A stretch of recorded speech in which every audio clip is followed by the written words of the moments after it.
Hey guys, tonight we begin with a flower that blooms like innocence but burns down empires. It's not a myth or metaphor, it's real. It's pale, sticky, and smells faintly of surrender. Opium didn't just ruin lives, it unraveled dynasties, rewrote borders, and turned one of the world's greatest civilizations into a cautionary tale whispered through silk curtains and gun smoke. You don't invade China with soldiers.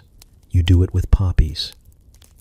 So before you get too cozy, take a second to gently tap that new hype button YouTube just added. It really does help little guys like me push through the algorithm. And be sure to like the video and subscribe, but only if you genuinely enjoy this strange little corner of quiet storytelling.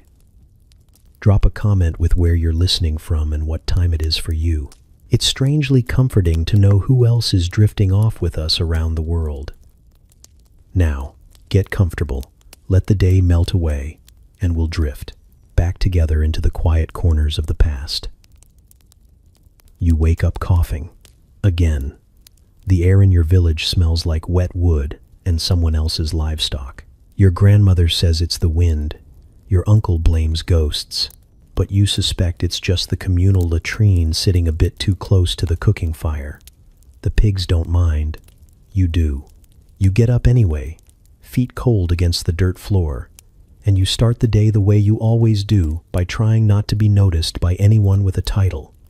You're a peasant in Qing Dynasty China. This means a few things are guaranteed. Your back hurts, your bowl is never full, and your taxes are always due. The emperor lives hundreds of miles away, in a palace with names like Hall of Supreme Harmony and Pavilion of Eternal Longevity. You live in a structure that could politely be described as roof adjacent. Occasionally, a minor official rides through on a horse, trailing silk and indifference. He announces something vague about stability and harmony, collects silver, and disappears. The only harmony you experience is when the frogs croak in sync after it rains. Still, there's beauty here. The rice paddies gleam in the early morning, and the mountains in the distance look like something from a scholar's ink painting. Your mother sometimes hums while sorting beans, and on New Year's, your little sister lights a red paper lantern that floats just high enough to feel like a small rebellion against everything heavy and earthbound. But most days are quiet. The kind of quiet that comes from having absolutely no say in anything that happens to you. You till the land someone else owns, bow to people who wouldn't bother remembering your name, and pay taxes in 3 dimensions: grain, labor, and fear. You've never seen a British person, but you've heard rumors. Something about red hair, long noses, and strange smells. They arrive on ships with names like Resolution and Clyde, and they want tea, lots of tea. You grow the leaves but can't afford to drink them. A merchant once gave you a damp pouch of rejects. You boiled it 6 times, still better than the stream water. You don't understand international trade, but you do understand that prices are going up and rice is getting scarce. The elders mutter about bad omens and celestial imbalance. You think it's more likely that someone in the capital made a spreadsheet-shaped mistake. Not that anyone's keeping spreadsheets. They're keeping ledgers, heavy ones, balanced on the backs of people like you. One day, a traveler passes through your village. He carries a strange pipe and a half-broken compass. He smells like spices and something sweeter, a little rotted, a little warm. He trades trinkets for eggs and mutters about dreams that feel like flying. You watch as he takes out a brown lump, burns it, and breathes in like he's kissing the gods. He offers it to a local drunk who hasn't smiled in years. Within minutes, the man is laughing at chickens. You don't know what it is, but you know it's going to spread. No one tells you when the empire starts to splinter. There's no announcement, no official proclamation. Things just begin to feel off. The harvest is weaker. The river floods at the wrong time. Someone in the neighboring village gets arrested for asking where the tax money goes. You hear that the emperor has issued a new edict against corruption, which is the imperial equivalent of saying, Stop that into a hurricane. The tax collector starts arriving with soldiers. You consider hiding. You remember your walls are made of reeds. In the rare moments you can sit down, you wonder if the empire even knows you exist. Not in a poetic, lonely way. In a logistical, census-skipping, rice-evaporating kind of way. You are born into a system designed to function only if no one asks questions. And when they do, those questions disappear, usually along with the asker. But you survive. Not because the empire helps you, but because your grandmother still remembers which plants won't kill you if boiled long enough. Because your neighbors will share a fish if you share your onions. Because in a world that feels like it's creaking under its own ornate ceiling, the poor are excellent at finding cracks to slip through. You don't know it yet, but your entire country is about to be forced into a transaction it didn't ask for. One that begins in the poppy fields of India and ends in the bones of men like you. Your empire, so proud of its ancient walls and golden thrones, will be sold by the ounce, smoked in silence, and paid for in blood. But for now, the wind blows through the valley, the pigs grunt at the fire, and you tighten your straw sandals, preparing to work another field that will never truly be yours. A poppy doesn't look like it's planning anything. It's soft, orange-red, kind of floppy in the wind. You'd put it in your grandmother's hair or paint it in the corner of a scroll. But deep inside that delicate little bloom is a sticky, milky sap. And inside that sap is a chemical that makes people forget they're in pain and hunger and debt. And eventually, countries. You're not supposed to know any of this. You're a farmer, a fisherman, a pot mender, whatever someone else needs you to be. But the flower knows, and more importantly, the British know, specifically the ones in waistcoats and complicated hats. They're not soldiers, not yet.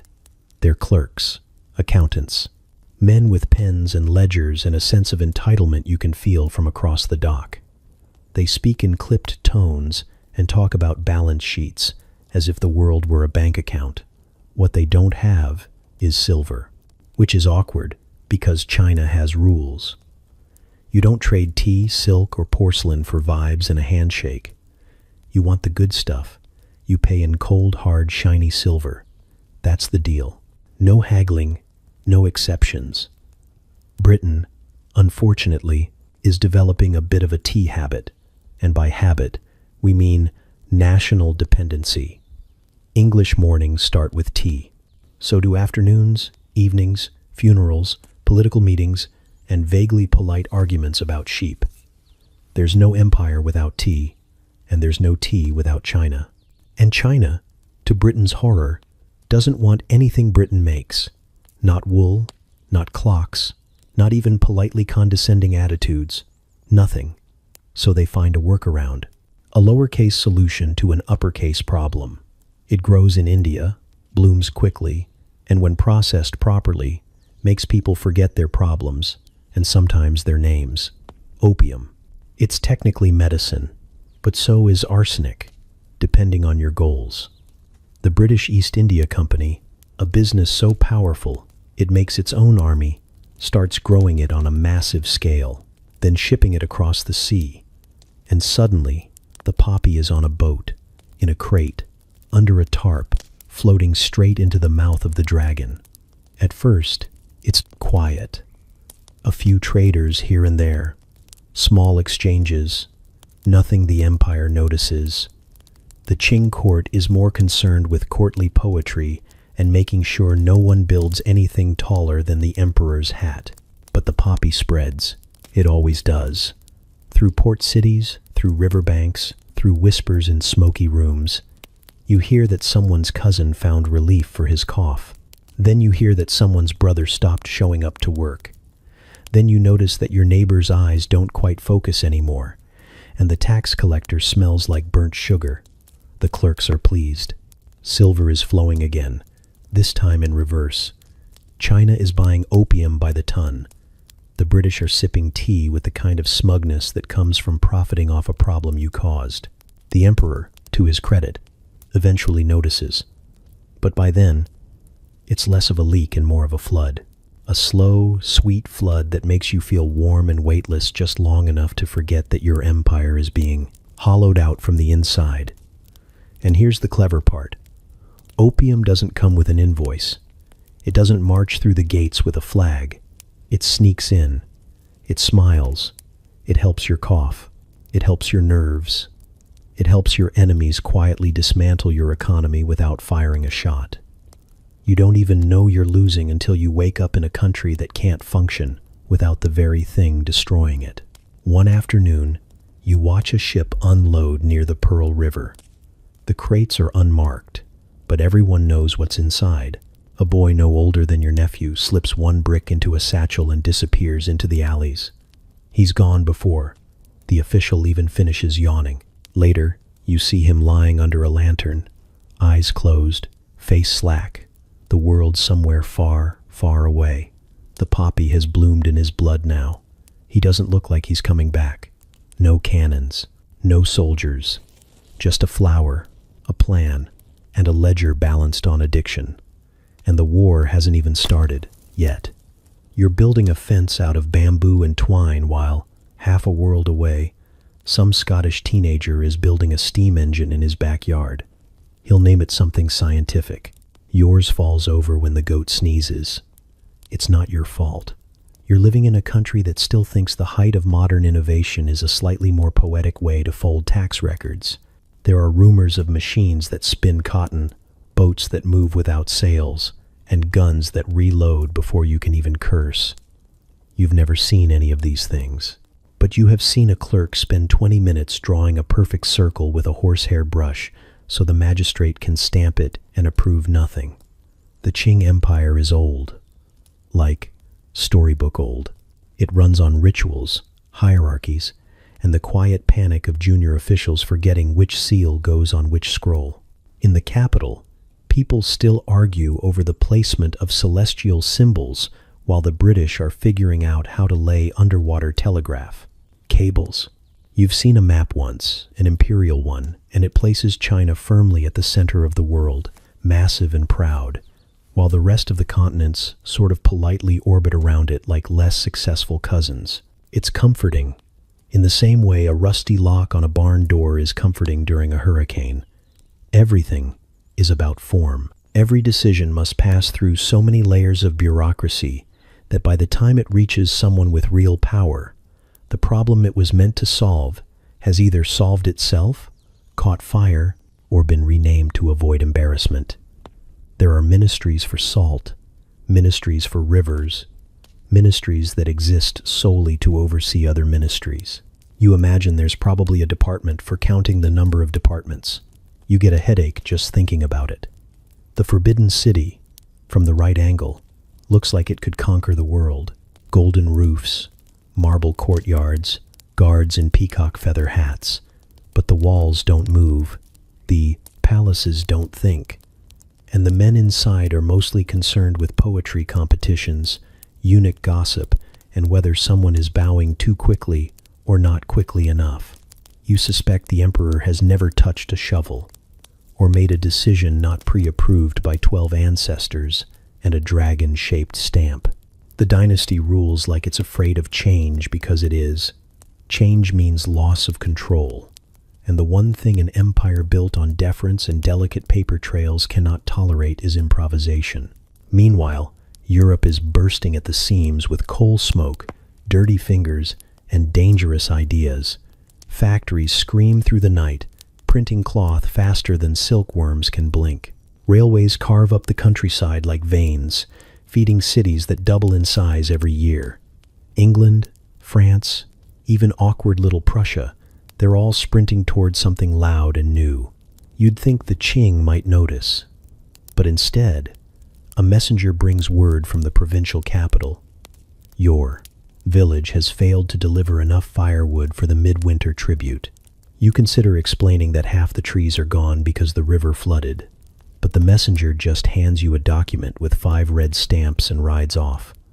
You're not against tradition. Traditions are nice.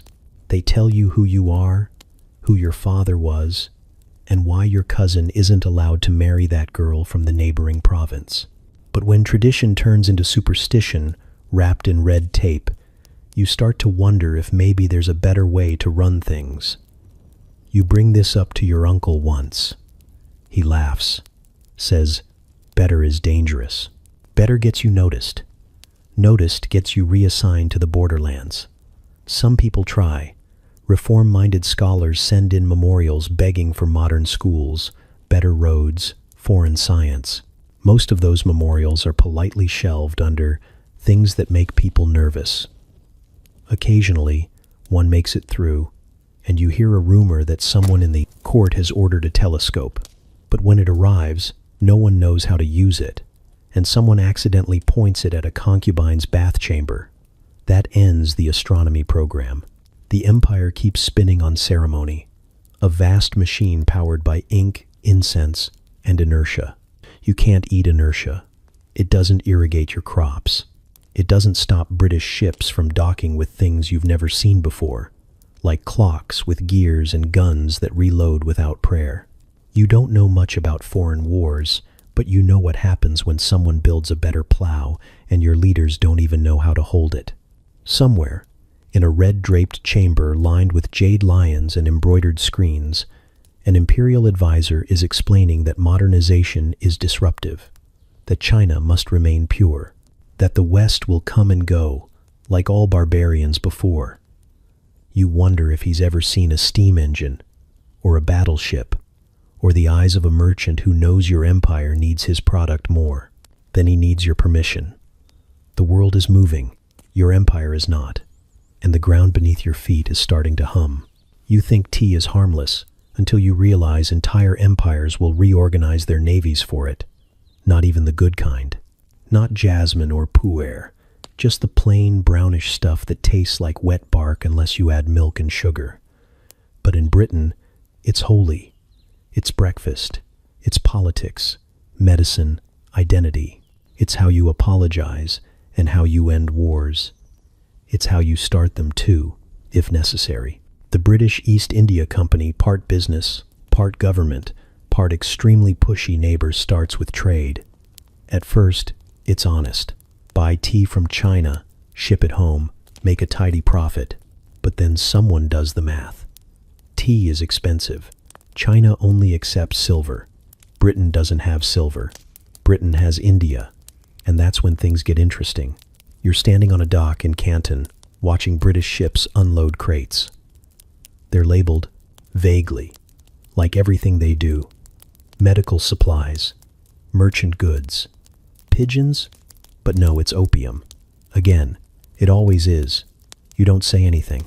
No one does. Not the clerks, not the local officials, not the harbor workers watching their sons fall asleep at midday for the third time this week. The logic is simple. Britain wants tea. China wants silver. Britain sells opium in China to get silver, then uses the silver to buy tea, then ships the tea back to England to feed its national addiction. You could call it trade, but it feels more like laundering, through a teapot. In London, tea is practically its own food group. It's part of the ceremony of being alive. You're born, you cry. Someone offers the midwife a cup of tea. You die, they do the same for the priest. Everything in between is just variations of boiling water and mild disappointment. Afternoon tea, high tea, cream tea, tea dances. Queen Victoria once delayed a military parade because she hadn't finished hers. You don't know who Victoria is yet, but she's going to be your problem soon. Every cup poured in a tidy English parlor represents a brick of opium sold under a lantern in some Canton alley. There's no tea party without someone else's son nodding off on a straw mat. But that's not part of the conversation. The British talk about trade routes, fair markets, civilizing missions. They don't talk about smoke curling through the rafters of a Qing village home, or the way a man stops caring about food once he's had his third pipe. That's not economics, that's just regrettable. Back in China, you notice the tea prices have dropped. There's more foreign money floating around. Some of your neighbors are buying imported cloth, new inkstones, polished mirrors that reflect just a little too clearly.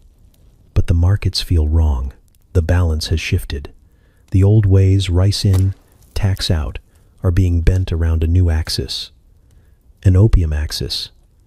You hear stories of merchants getting rich overnight, of officials looking the other way, of quiet deaths no one investigates because the families stopped asking for help a long time ago. The British, meanwhile, are delighted. Their balance of trade flips. Suddenly, they're the ones in control.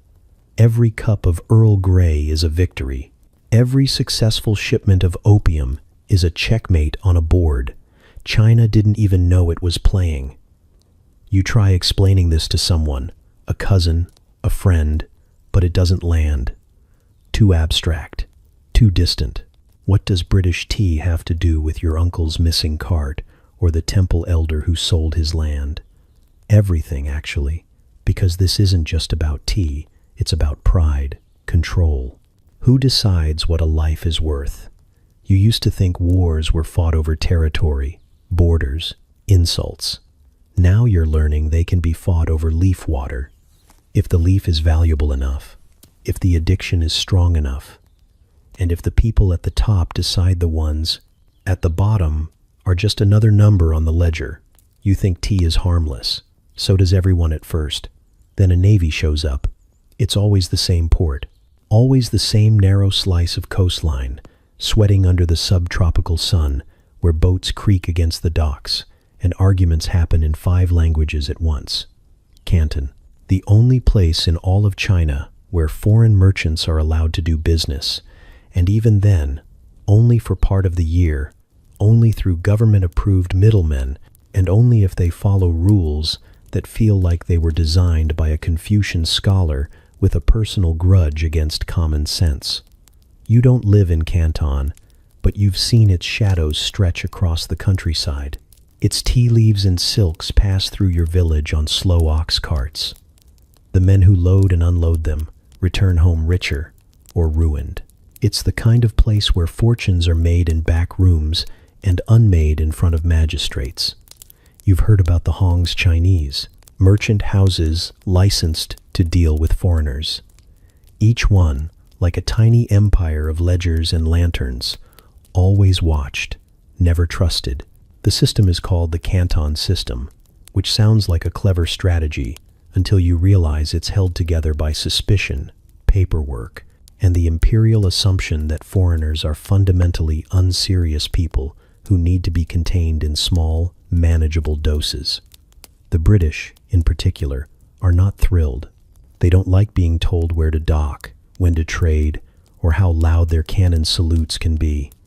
And yet, every season, they come back, because Canton has tea, and porcelain, and silks that don't unravel in the rain.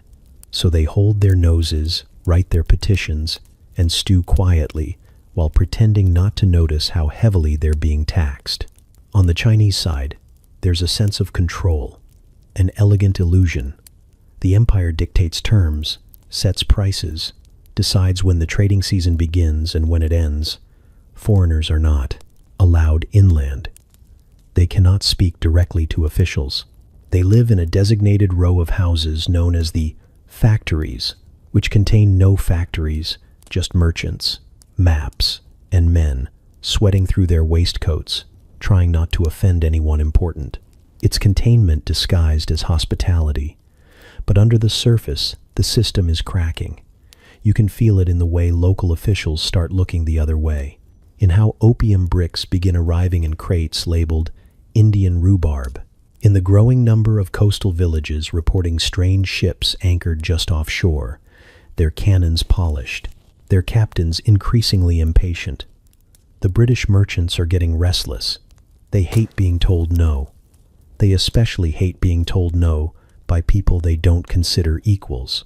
One day, you hear a rumor. A British trader insulted a Hong merchant and threw a teacup at a wall. Another says a Chinese official accused a British ship of smuggling and refused it entry. No one can agree on the details, but the mood shifts. The port is tense. There are more guards, fewer smiles. The system, once brittle, is now clearly broken, not with a bang, but with a long, anxious wheeze.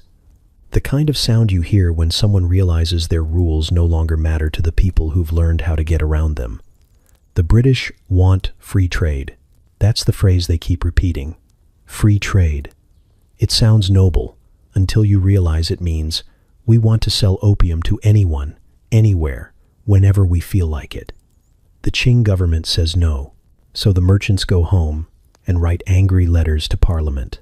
The letters become speeches, the speeches become policies, and the policies, eventually, start looking a lot like war plans. From your village it seems absurd that a single port, a handful of hongs, and some crates of dried leaves could trigger this much international outrage. But you're learning that economics is just politics, with extra steps, that control, once tasted, is never surrendered quietly, and that sometimes the easiest way to end a fragile system is to insist that it's the only thing holding the world together. The Canton system was meant to preserve order. Instead, it paints a target, and someone, somewhere, is already loading the cannon. They don't kick down doors. They don't flash gold chains or spray bullets in alleys. They host garden parties. They wear powdered wigs and embroidered waistcoats and talk about margins over Madeira. And yet, they're running one of the most profitable drug operations in the history of human civilization. You just don't call it a cartel when the men behind it have seats in Parliament. The British East India Company, at first glance, looks like something harmless, like a collection of overly polite men with monocles and too many vowels in their last names. They print their own currency. They have their own army. Their ships fly a flag that's almost but not quite the British flag. And if you're not paying attention, you might mistake them for a particularly aggressive tea club. But behind the linen gloves and polite accents is a machine with a single goal: profit. Not growth, not charity, not civilization, just profit. And opium is profitable. You don't see them out here, in the fields of Bengal, where poppies bloom in tightly ordered rows and farmers work like their lives depend on it, because they do. The company doesn't grow the opium directly. That would be inelegant. It leases the land, controls the auctions, sets the prices, and makes sure the people doing the actual work are too deep in debt to stop. It calls this administration. The farmers call it something else. You'd call it empire, with a smile and a ledger. The raw opium is packed and pressed, marked with stamps, and loaded onto ships. Not hidden, not smuggled. There are no secret compartments or bribed border guards. This is open, industrial-scale trafficking, papered over with trade, licenses, and colonial authority. The company doesn't need to sneak. It has charters signed by kings. The journey from India to China is smooth. The British Navy protects the shipping routes. The ports are predictable. And Canton, that reluctant little window into China, accepts the cargo without too many questions. Officially, opium is banned. Unofficially, it's the worst-kept secret on the Pearl River. It arrives in crates, moves through warehouses, trickles into pipes, and dissolves into bloodstreams. The company doesn't care what happens after the sale. They've made their cut. The rest is someone else's collapse. You don't know these men by name, but they're deciding what happens to your village. They sit in drawing rooms in London, sipping the very tea their opium-funded silver pays for, and debate whether to increase production. They don't see the addicts. They don't see the broken families or the burned-out merchants. They see graphs, numbers, demand, curves that slope conveniently upward. Occasionally, someone in the company says the quiet part too loudly. That opium is a necessary evil. That trade must flow. That China's refusal to buy British goods left them no choice.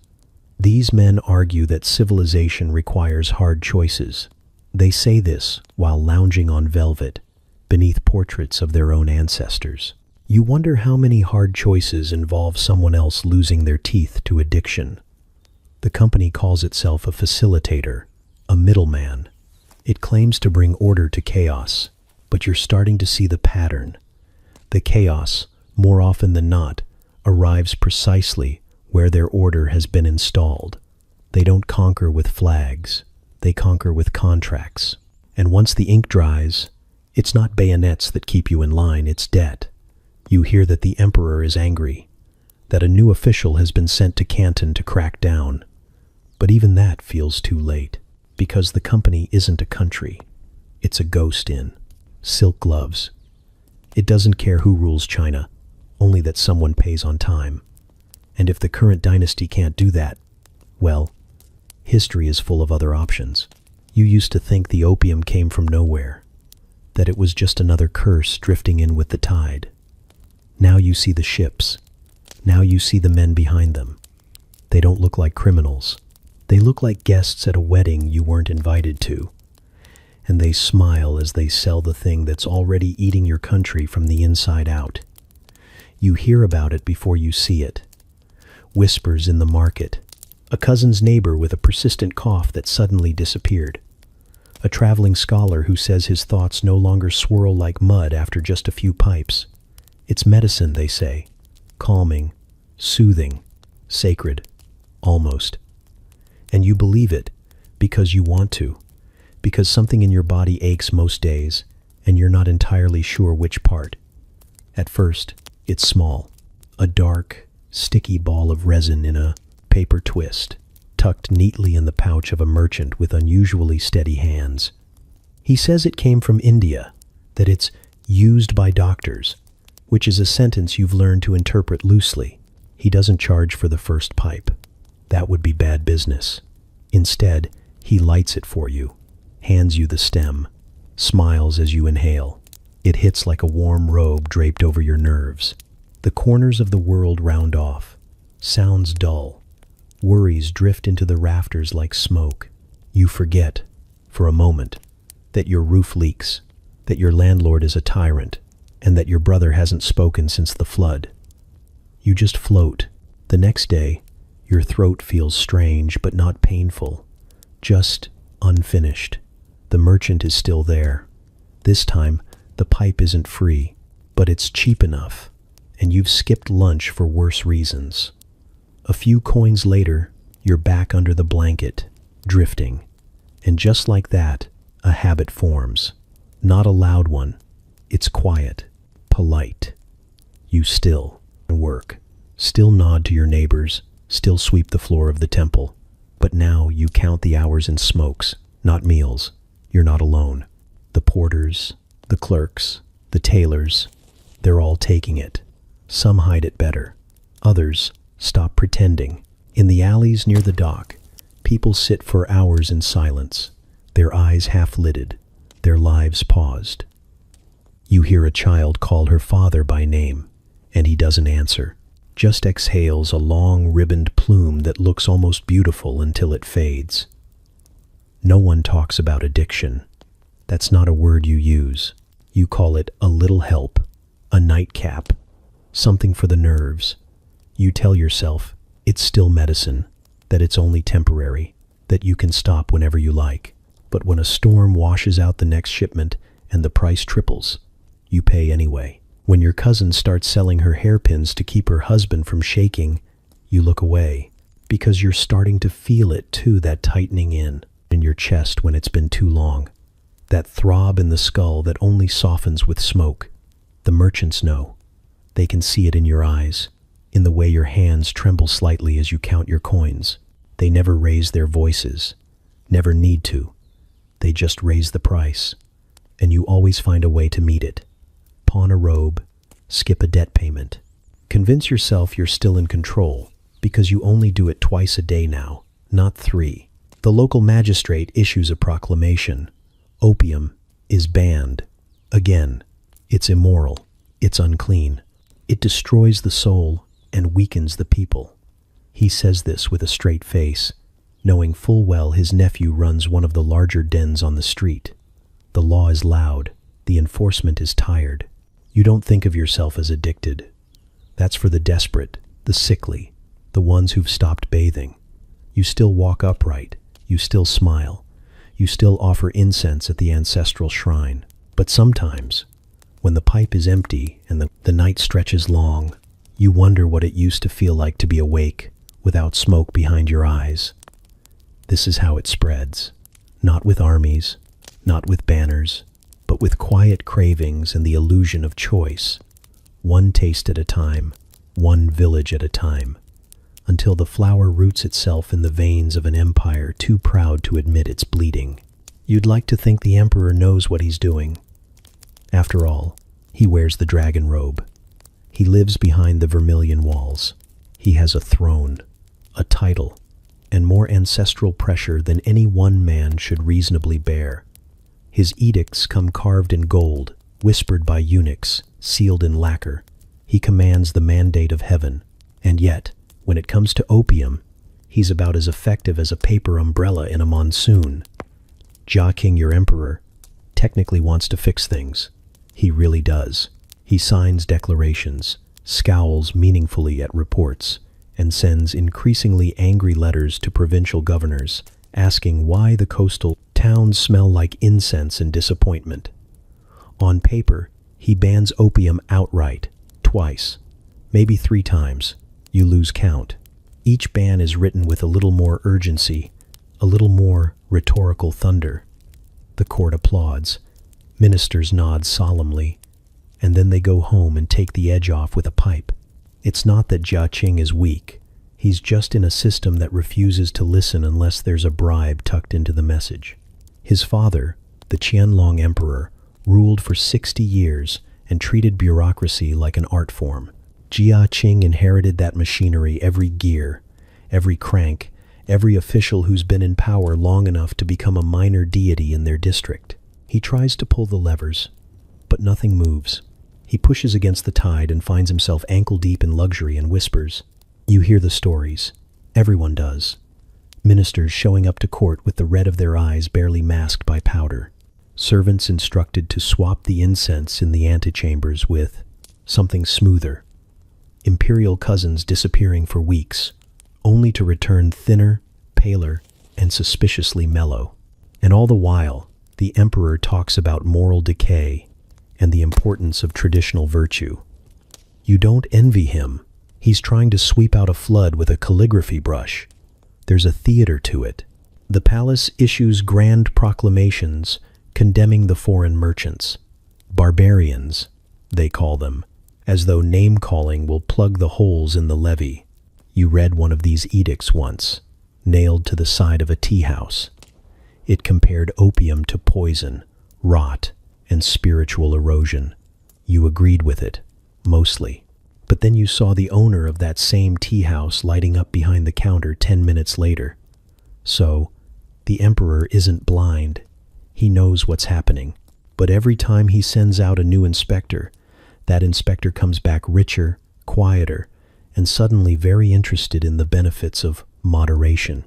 The court is a house with termites, and every new appointee just learns to walk carefully across the hollow spots. Sometimes you wonder if Jia Qing has tried it himself, just once. A ceremonial taste, a pipe offered by a courtier he can't afford to offend. It wouldn't be shocking. You've seen stronger men give in for less. It wouldn't make him evil, just tired, just human. And maybe that's the worst part of all, because you want your emperor to be untouchable. You want him to stand above the rot, to be the last unburned page in a library gone up in smoke. But instead, you watch him flail eloquently, expensively, and in total futility. His orders echo, his reforms stall, his warnings grow sharper, but his grip on power stays soft, like trying to strangle a snake made of steam. Eventually, a new memo arrives from the palace, another crackdown, another promise. This time, they say, it will be different. This time, the empire will purge the corruption, burn the dens, punish the traitors. You nod. Everyone nods. Then someone asks if the local supplier is still open. And you all drift back into the silence, that follows too many broken declarations. In the capital, the emperor writes one more edict, signs it with shaking hands, and wonders if the mandate of heaven includes a refund policy. Lin Zexu arrives with the posture of a man who still believes paperwork can stop bullets. His robes are crisp, his brushstrokes elegant, his moral spine, regrettably, is intact. You don't know whether to admire him or pity him. In a sea of corruption and compromise, he's a pillar. Unfortunately, pillars are easy to spot and easier to knock over. He's appointed imperial commissioner, which is a fancy way of saying, you get to clean up the mess everyone else keeps stepping around. You watch him step off the boat in Canton with a face carved from granite. Not the smug kind, the tired kind. The kind that says he's read too many reports and burned too many letters that begin with, my humble apologies.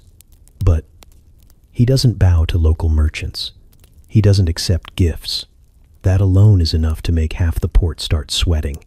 He doesn't pace. He marches. Within days, he bans opium outright again, but this time like he means it. No more quiet confiscations. No more bribes tucked into bamboo scroll cases. He wants the opium surrendered, burned, gone. The local officials, who had spent years perfecting the art of looking busy while doing nothing, begin to panic. Lin does not smile. He does not stall. He sends notices to foreign merchants, especially the British, with all the warmth of a guillotine invitation. And here's where it gets impressive. It works. At first, thousands of chests of opium are turned over. Not voluntarily, exactly, but decisively. Lin seizes over 20,000 barrels of it and dumps them into the sea like he's auditioning for a historical reenactment of moral clarity. Workers build massive trenches on the beach. Lime is poured. Salt water floods the pits. The air reeks for days, a bitter perfume of righteousness and rot. And for one brief moment, the empire exhales. You'd cheer if you weren't waiting for the other shoe to drop. Because this doesn't just destroy opium, it destroys profit. British merchants had grown used to selling addiction and collecting silver without anyone important telling them no. Now one man, just one, has flipped their entire operation into a liability. You can practically hear the British monocles crack from here. Back in London, Lin Zexu's name is pronounced with increasing irritation. Parliament debates whether this is a trade violation, an act of war, or just a really inconvenient example of China minding its own business. The answer, predictably, is all three. The East India Company throws a quiet tantrum in the form of very expensive lobbying. And just like that, warships start preparing to sail. Meanwhile, Lin writes letters, beautiful ones, long, scathing, poetic indictments of foreign greed. He tells Queen Victoria, yes, personally, that her merchants are poisoning his people. He asks, almost politely, how she'd feel if China sent drugs into English villages. He assumes she'll be moved by reason, or shame, or both. He assumes someone out there still reads words and changes course.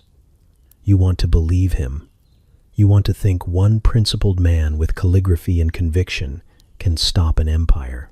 But history doesn't tend to reward idealism, not when cannons are involved.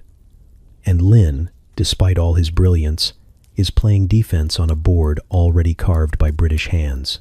Still, he holds his ground. For a little while, he's the last bureaucrat who doesn't fold, doesn't bend, doesn't sell out for a percentage of the cargo. He's the one who tries.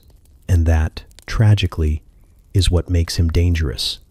Because now, the British have a reason, a face, a name, and an excuse to bring the war they've been quietly designing for years. You hear the rumors of ships setting sail. You see new maps being drawn with wider borders and narrower patience. And somewhere, Lin Zexu sharpens his brush, unaware that he's about to be swept into the history books under a chapter titled, Too Good for the Job. The beach at Human doesn't smell like revolution. It smells like rot and salt, and something darker underneath, something pungent enough to sting your eyes if the wind shifts wrong. You stand with a crowd, shoulder to shoulder, staring at ditches so wide they might as well be graves, and in a way they are. Just not for people, for profit, for control, for illusion. The opium chests arrive in long lines, escorted like criminals. Some are dragged, some are carried with care, as if they still deserve respect. Each one bears the marks of foreign merchants, stamped and sealed with names that once meant wealth and now mean liability. The soldiers open them without ceremony. They pry the lids, dump the bricks, break the seals, and toss the remnants into the lime pits like yesterday's lies. And the crowd cheers, not wildly, not like a festival. It's the kind of cheer that comes from deep weariness, the kind that says, finally, someone is doing something. Lin Zexu stands nearby, not gloating, not waving banners, but watching, focused, controlled, as if the fumes can't touch him. You don't see pride on his face, exactly more like a silent ledger being balanced in his mind. An old debt paid, an older one just beginning. The operation lasts days, thousands of chests broken down, opium turned to sludge, to muck, to useless waste. Laborers work in shifts, guards line the perimeter. Officials take notes, because if history ever questions what happened here, they'll have the records to prove it wasn't just symbolic. This was thorough, intentional. You watch as streams of tainted water snake toward the bay. The sea, patient and indifferent, takes it all. You know what this costs, not in silver, though that number floats through the air like smoke millions, but in consequences, because this isn't just product being destroyed, it's diplomacy, it's property, and property, when British, apparently has feelings. London will call this destruction an insult, an affront to decency, a reason to send ships with names like Nemesis. You wonder if those ships will arrive with tea or with cannons. Still, for now, this feels like justice. Strange, temporary justice. You've seen too many neighbors sink under the weight of a pipe, watched too many merchants exchange shame for silver. And now, here it is, dissolving in the open sun, bitterness made visible. You breathe deep, even though the air bites back. A British representative protests. Of course he does.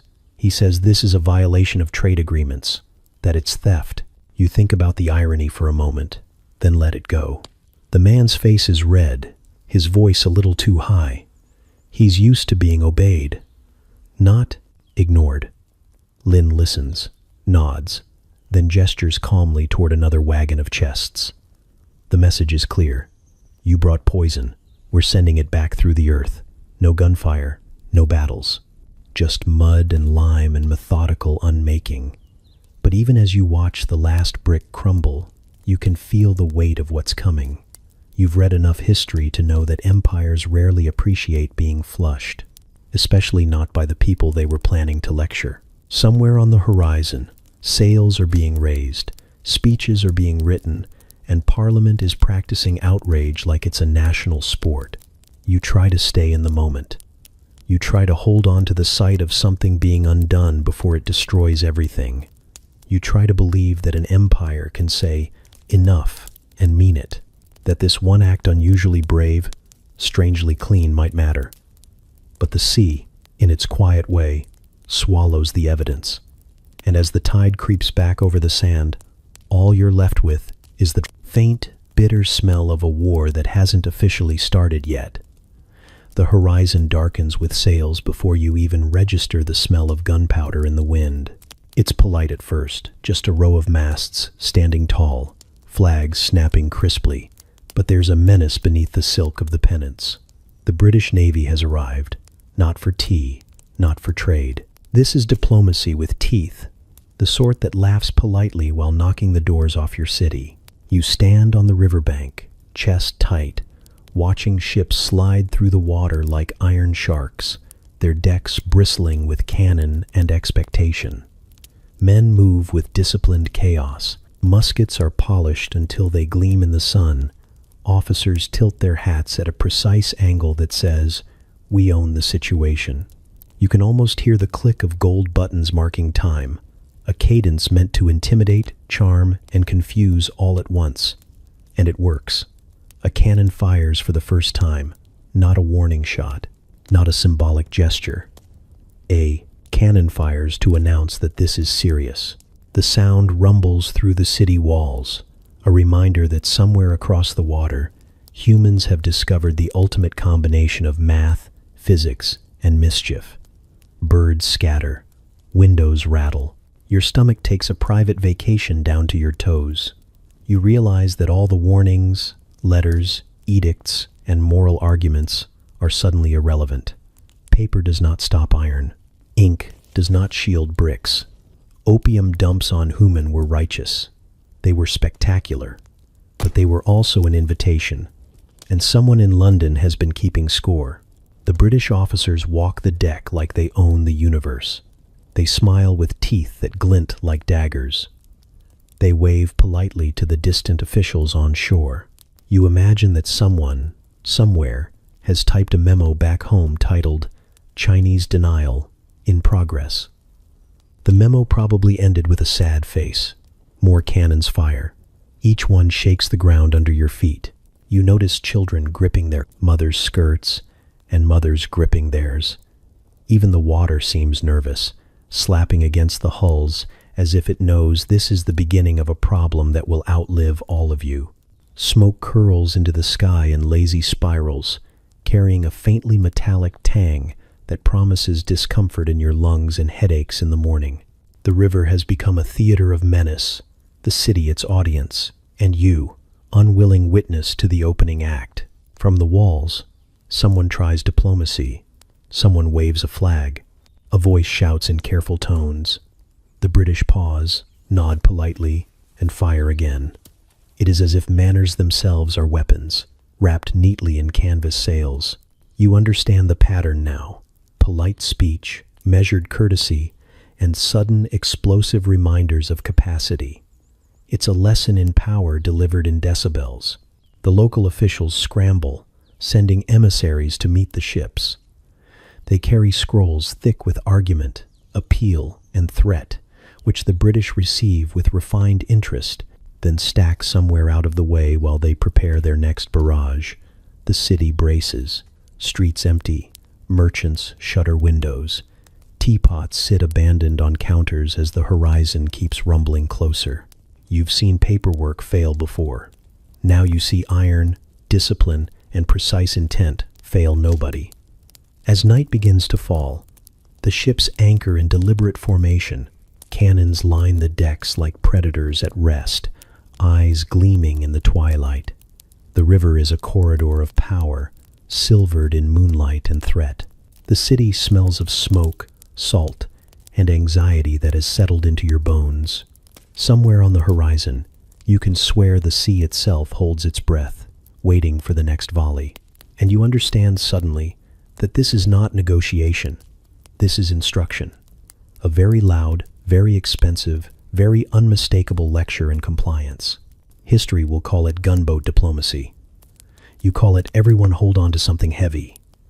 The British have arrived with all the charm of a tea party and the subtlety of a thunderclap. The lesson is clear. Courtesy is impressive. Cannons are clearer. Cannons roar before anyone can even finish their morning tea. The horizon is a blur of smoke, sails, and sudden, sharp panic. You are on the riverbank, heart thudding, as the first salvo shakes the air, splintering wooden docks and sending seagulls into disoriented loops. China has prepared its forts with loyalty, faith, and gunpowder measured by yesterday's standards, which is to say, not enough. Britain has prepared with maps, mathematics, and more cannons than a small kingdom can reasonably process. Spoiler: this is going to end poorly. You watch soldiers scramble, their banners snapping in the wind, officers shouting orders that overlap like broken metronomes. The British ships glide closer, each hull a calculated threat, their discipline so exact it almost feels rude.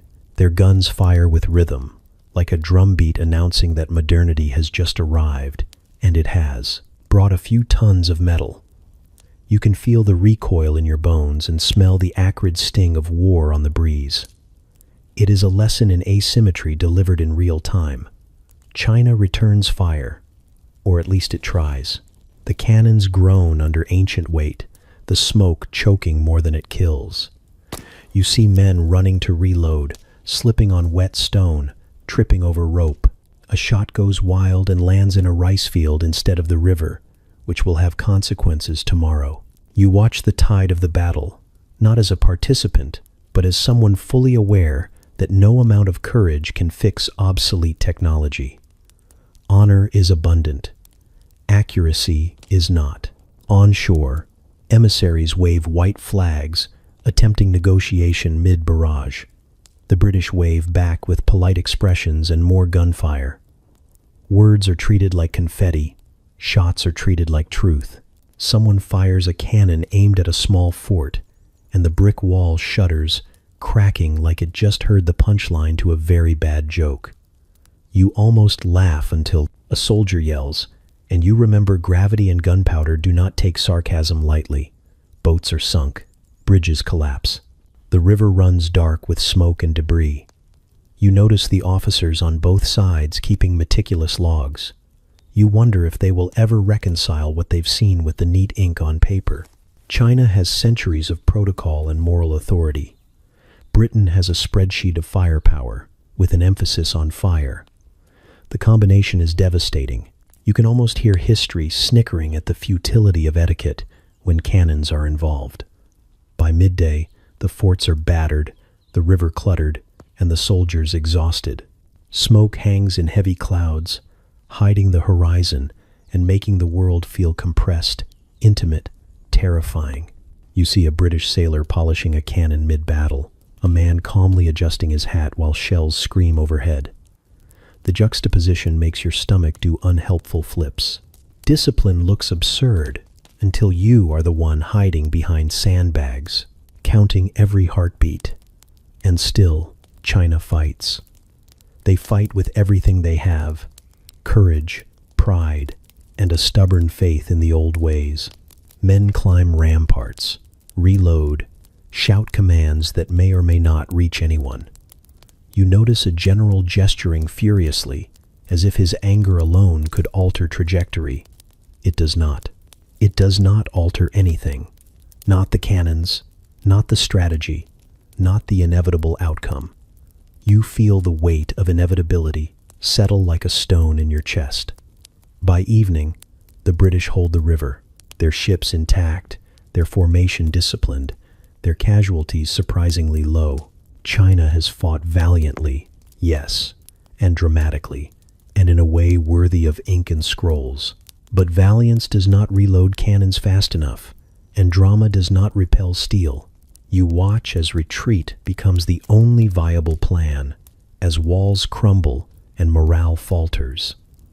The empire is bruised, confused, and increasingly aware that centuries of ritual cannot compete with organized, mechanized might.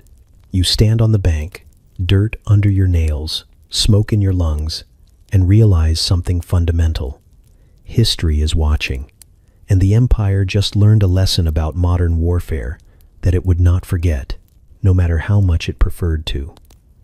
Some lessons you discover arrive with smoke, fire, and an audible groan of structural failure, and this one has arrived with a bang.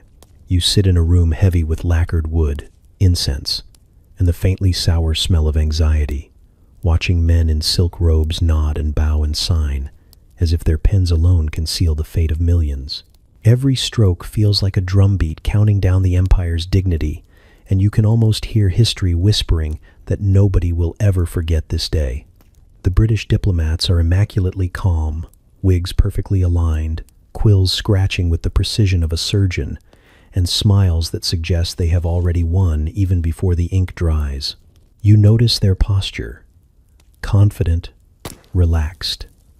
The kind of confidence born from knowing the other side desperately needs what you're offering.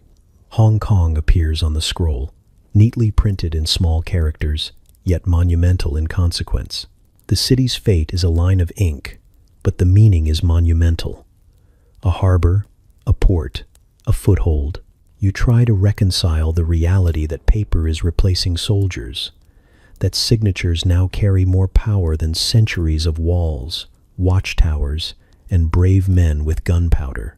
You glance at the Chinese officials, their faces polite masks over tight jaws, a quiet fury contained only by centuries of protocol. They speak in measured tones, offer formal phrases of diplomacy and compromise, yet you know the truth they are losing, and the British know it. Each clause read aloud feels like a small chisel striking at the foundations of the empire. Trade rights, extraterritoriality, customs, tariffs, sovereignty, quietly shifting like sand beneath the imperial boots. The British nod at every protest, shake hands, and scribble. Their next request with such decorum that it almost feels like courtesy. And yet, every courtesy is a calculated conquest. Every polite smile, a reminder that you are watching your own influence dissolve. You almost envy the British calm. It's a serenity born of knowing that the world bends when your navy floats and your lawyers write. The empire's pride is being auctioned one article at a time, with men bowing politely to the process. A secretary passes around maps with new boundaries drawn in ink that might as well be lava. Ports are circled, seeded, or opened under foreign control. You see cities blink onto these papers as though someone is turning the lights out on them. The officials argue, but every argument is catalogued, filed, and politely ignored. You notice a British clerk doodling a crown in the margin, while the Chinese ministers discuss fiscal compensation. One of you is planning for centuries, the other is planning for lunch. The contrast is dizzying. You wonder whether history will remember the ink or the humiliation. Lunch arrives, or at least the idea of it. You watch as teacups clink gently while your empire's sovereignty quietly evaporates. The aroma of tea is sweet but hollow, like a courtesy that smells better than it tastes. British officers sip with calm, observing reactions, noting every hesitation. Every polite cough from the Chinese side is catalogued in some ledger that will long outlive the pens themselves. You feel the absurdity of it. Armies have been deployed, battles fought, lives risked, yet the real victory comes from polite conversation, a slight bow, a carefully written treaty. Civilization distilled into etiquette and clauses. Hours pass, scrolls pile, quills scratch. Hands shake slightly with exhaustion or anger. It's impossible to tell. Hong Kong is seated, ports open, tariffs adjusted. The room is filled with the quiet hum of inevitability. You notice someone mutter a phrase in classical Chinese that roughly translates to, "We are powerless, and we know it." And the British smile politely, as if they understand entirely and care not at all. The treaty ends. Hands are shaken.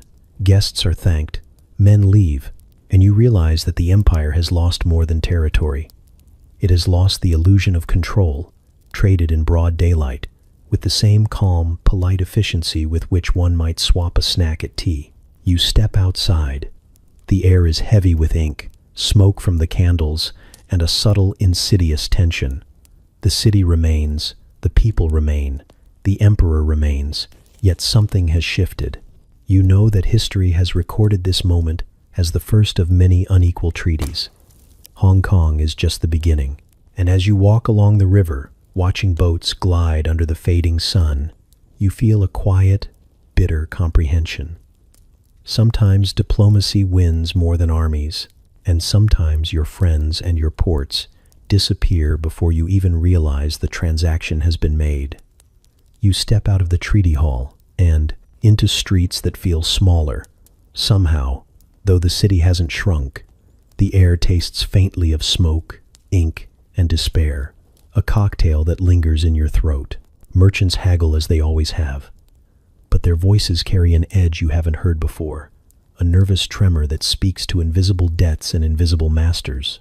You notice the banners flapping over the market stalls, the red of loyalty and the yellow of tradition, both dulled now under the shadow of foreign cannons and diplomatic smiles. It is subtle, almost imperceptible, but everywhere, the empire knows that the rules have changed and that someone else gets to write the next chapter. The British, calm as surgeons, glide past with perfectly pressed coats and faintly condescending smiles, each step measured, deliberate, as if the city itself is merely a backdrop for their logistical genius. They leave behind a system of trade and influence that is polite enough to make you hate it, efficient enough to make you fear it. You watch officials bow and nod and pretend, and you realize that courtesy has become a weapon. Every gesture, a calculated arrow piercing centuries of imperial confidence. Meanwhile, the emperor signs letters and decrees in grand calligraphy. But the ink doesn't hide the truth. The world has moved forward while you were perfecting etiquette. Hong Kong is ceded, ports are opened, and treaties are filed in archives that will outlive the men who signed them. You hear the term extraterritoriality whispered by foreign merchants, like some new magic spell that turns your laws into suggestions and their ambitions into reality. Streets hum with uncertainty. Traders carry opium chests along the docks. The smell of the flower thick enough to coat your tongue, thick enough to coat history itself with a haze of submission. You try to remember that this is still China, that the rivers and mountains and silk are yours, but the ground has shifted beneath your feet, slowly, imperceptibly, and yet irrevocably. Every day, more treaties arrive, each one polite, formal, and fatal. They arrive like clockwork, a century-long roast delivered with impeccable timing and devastating efficiency. You watch cities slip from your empire as if someone were exchanging playing cards. Hong Kong, Kowloon, Shanghai, each one a little louder in the chorus of humiliation. Soldiers patrol ports under foreign flags. Customs officers answer to distant voices. You think of the dynasties before you, emperors who held power with pride and fire, and you feel the weight of centuries collapsing into a polite nod. History has become a theater of procedure, and the joke is on you. Children play in the streets, oblivious, their laughter ringing against walls that have heard the decree and the canon but not yet the moral. Old scholars mutter in courtyards, brushing ink over maps with trembling hands, recording the empire's shrinkage in volumes that future generations will read, with awe and sorrow. You overhear merchants complain in whispers, "We are still China," but someone else writes the ledger. It is true and not true at the same time, a paradox that tastes bitter and familiar. Foreign diplomats stroll through palaces, their boots silent over marble floors, observing art, architecture, and tradition, all while measuring profit, influence, and obedience. They are polite, generous even, but their politeness is a scalpel, slicing confidence into neat, invisible sections. You see the guards, swords at rest, glancing uneasily at the new banners flapping in the wind. Someone jokes, quietly, that China has just entered the century of being lectured by men who have never even mastered the Great Wall. Everyone laughs, but it is a hollow sound, a brittle mask over something much heavier. And yet life continues. Lanterns glow at night, tea simmers in kitchens, scholars debate philosophy under plum trees, oblivious or determined to endure. The empire remains, but it is a different empire, one now measured not by the breadth of its territory, but by the endurance of its pride. You watch the sun set over the river, its reflection fractured in ripples, and realize that this is the beginning. The century of humiliation has arrived quietly, politely, mercilessly. You are living it, and there is no getting up until the century ends. You wake up to the same sun rising over the yellow river, golden and innocent as if nothing has changed, and yet the empire around you is simmering with chaos that smells faintly of sweetness. The officials in Beijing shuffle papers and carry inkpots, as if the bureaucratic treadmill can outrun disaster. But you know better.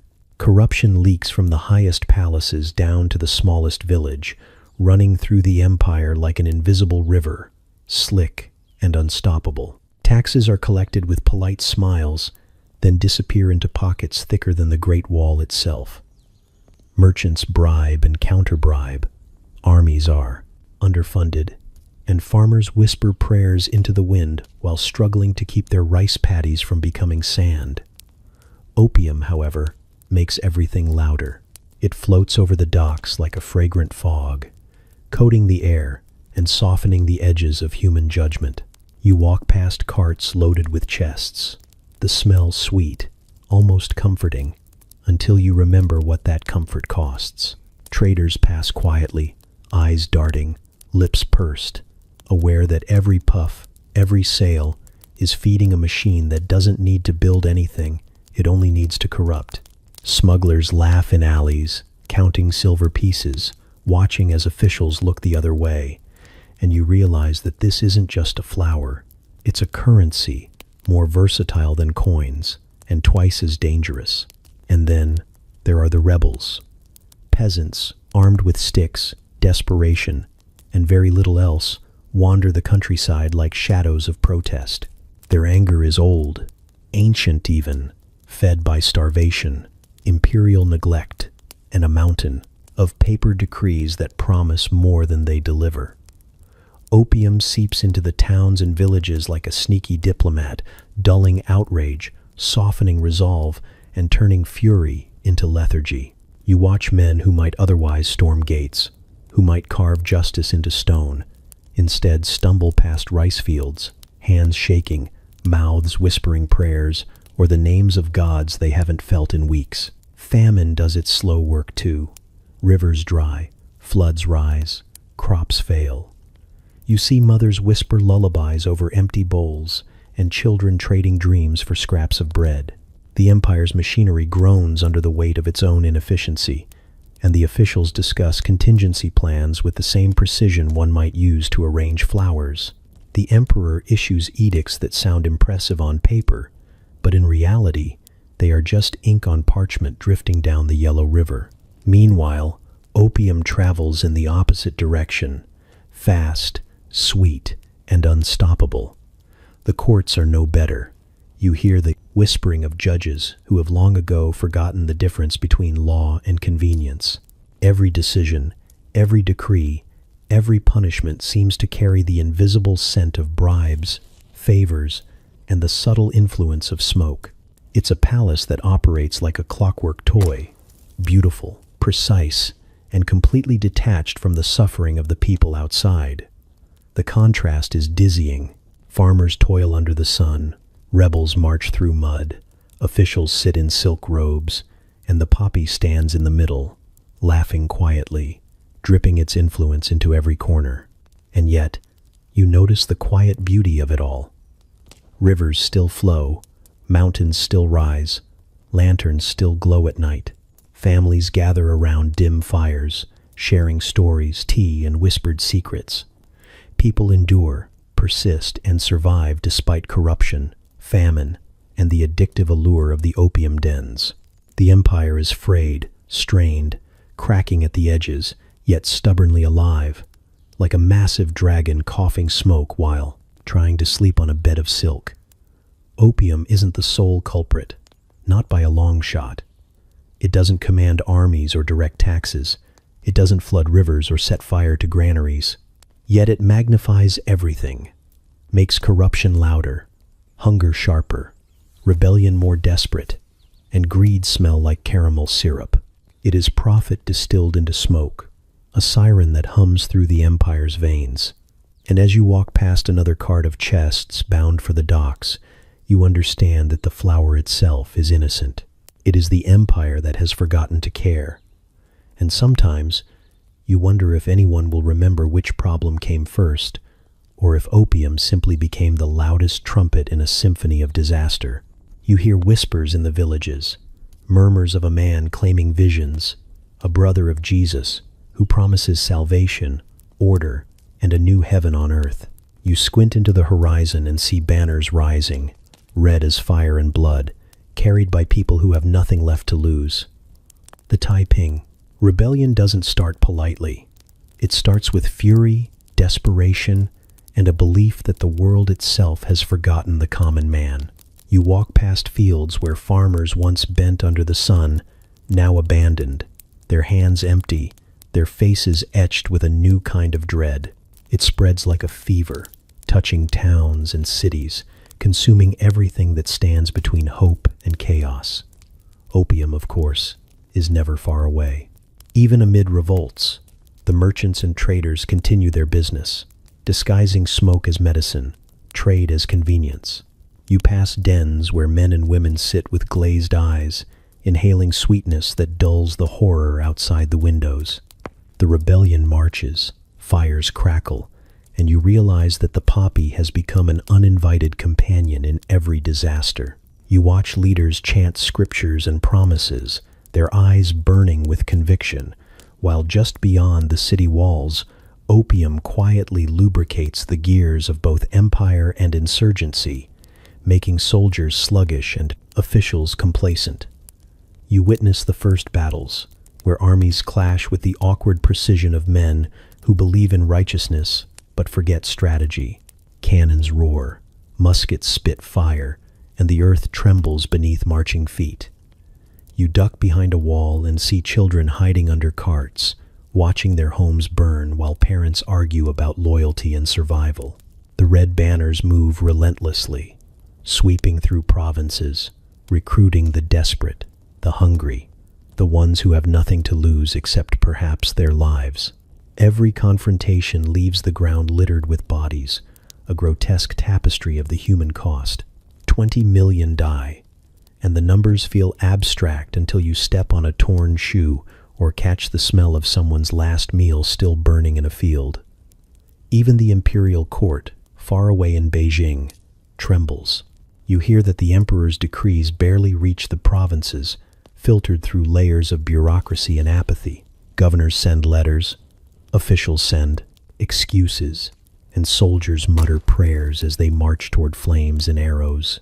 Meanwhile, the opium trade continues, a quiet river of profit that refuses to be disrupted by blood, ideology, or celestial visions. Smugglers smile as they count coins, entirely aware that the empire is tearing itself apart and yet still consuming the poison they peddle. You walk through a town where nothing looks the same. Temples are repurposed as barracks, rice paddies trampled, markets burned. Survivors whisper about the rebel leaders, about the visions, about the strange mix of religion and politics that fuels the slaughter. The poppy's scent lingers even here, a bizarre reminder that while men die for ideas, commerce never sleeps. Even in the most righteous revolt, someone finds a way to profit, to smoke, to forget for a moment that the world is falling apart. You realize that the Taiping Rebellion is not a story you hear in polite conversation. It is a cacophony of violence, faith, and any word, mismanagement, punctuated by the sweet haze of opium. Empires falter not just from swords, but from neglect, corruption, and the quiet seduction of easy pleasure. You notice the irony. An army claiming moral supremacy marches under banners of salvation, while the very substance that has corrupted the empire seeps into their own ranks. The righteous burn, the innocent suffer, and opium drifts through the chaos like smoke from a candle no one wants to extinguish. And so, you walk on, past charred villages and exhausted survivors, past armies that fight for heaven and emperors who fight for memory, and you understand that history does not need a single villain. The Taiping Rebellion is a mirror, reflecting everything China has failed to manage: faith, desperation, bureaucracy, and the quiet, insidious power of a poppy flower. The empire bleeds, the people burn, and somewhere in the haze, opium smiles. You watch the horizon as British ships cut through the fog like polished teeth. You remember the last time this happened, when cannon smoke hung over the rivers and cities alike, and you tell yourself it can't get worse. You are wrong. France is here now, adding its own flair of arrogance, the kind that comes with powdered wigs and cigars, and you feel the subtle panic coil in your chest. The Second Opium War isn't about principles, not really. It's about trade, pride, and that peculiar confidence that comes from knowing your navy has never lost a staring contest with a distant empire. You hear orders barked in 3 languages, none of them translating to mercy. The ports are alive with chaos. Merchants flee. Officials argue over protocol, and peasants watch their livelihoods dissolve in waves of smoke and water. The British aren't subtle. Their guns thunder like a chorus of angry gods, shaking buildings that have survived centuries of neglect. You duck behind a crumbling wall and see a French officer waving a saber, looking less like military genius and more like someone who forgot to read the instructions. The river itself seems to quiver at the noise, sending boats careening into one another in a ballet of unintended destruction. Opium shipments are once again the silent catalyst. You notice chests washed overboard, spilling their syrupy contents into the river where fish float sluggishly, perhaps addicted already. The empire is struggling to contain both its commerce and its conscience, which is like trying to patch a leaking dam with rice paper. Every cannonball fired is a punctuation mark in a sentence that nobody wanted to read aloud. China is cracking, and it smells faintly of tea and smoke. You walk through the city and notice how quickly everything has become negotiable. Forts, warehouses, entire streets. A British officer points at a market and says something about tariffs and civilized rights, while locals stare in disbelief, wondering when the civilized part became optional. French troops parade in, tossing coins and insults, offering polite destruction that somehow feels worse than the British variety. You wonder who taught these people etiquette in war, and whether the teacher was laughing as the students massacred the landscape. Meanwhile, imperial officials scramble, papers flying like autumn leaves in a storm. Orders contradict one another. Confusion reigns, and every palace corridor becomes a theater of whispered panic. You see the emperor in his study, attempting to maintain dignity while the walls shake. He writes letters that will never be read, stamps decrees that will never be enforced, and paces corridors like a man who knows the map of his empire is now a hand-drawn doodle in someone else's notebook. The foreign powers press on relentlessly. You watch forts crumble, walls splinter, and soldiers retreat in disorganized swarms, their pride drowning faster than their supplies. Smoke and ash mingle with opium-laced fog, and you realize that no strategy can compete with the combination of foreign technology, imperial mismanagement, and sheer momentum of arrogance. Even the riverbank seems to sag under the weight of history, remembering the First War and groaning under the Second. You glimpse civilians trapped between advancing troops, caught in a surreal performance of diplomacy and devastation. Streets fill with confusion as flags from 3 nations flutter in a wind thick with gunpowder. Opium dens that once hummed quietly with the rhythm of commerce now smell like ash, a bitter reminder that the substance that started this mess continues to dictate its end.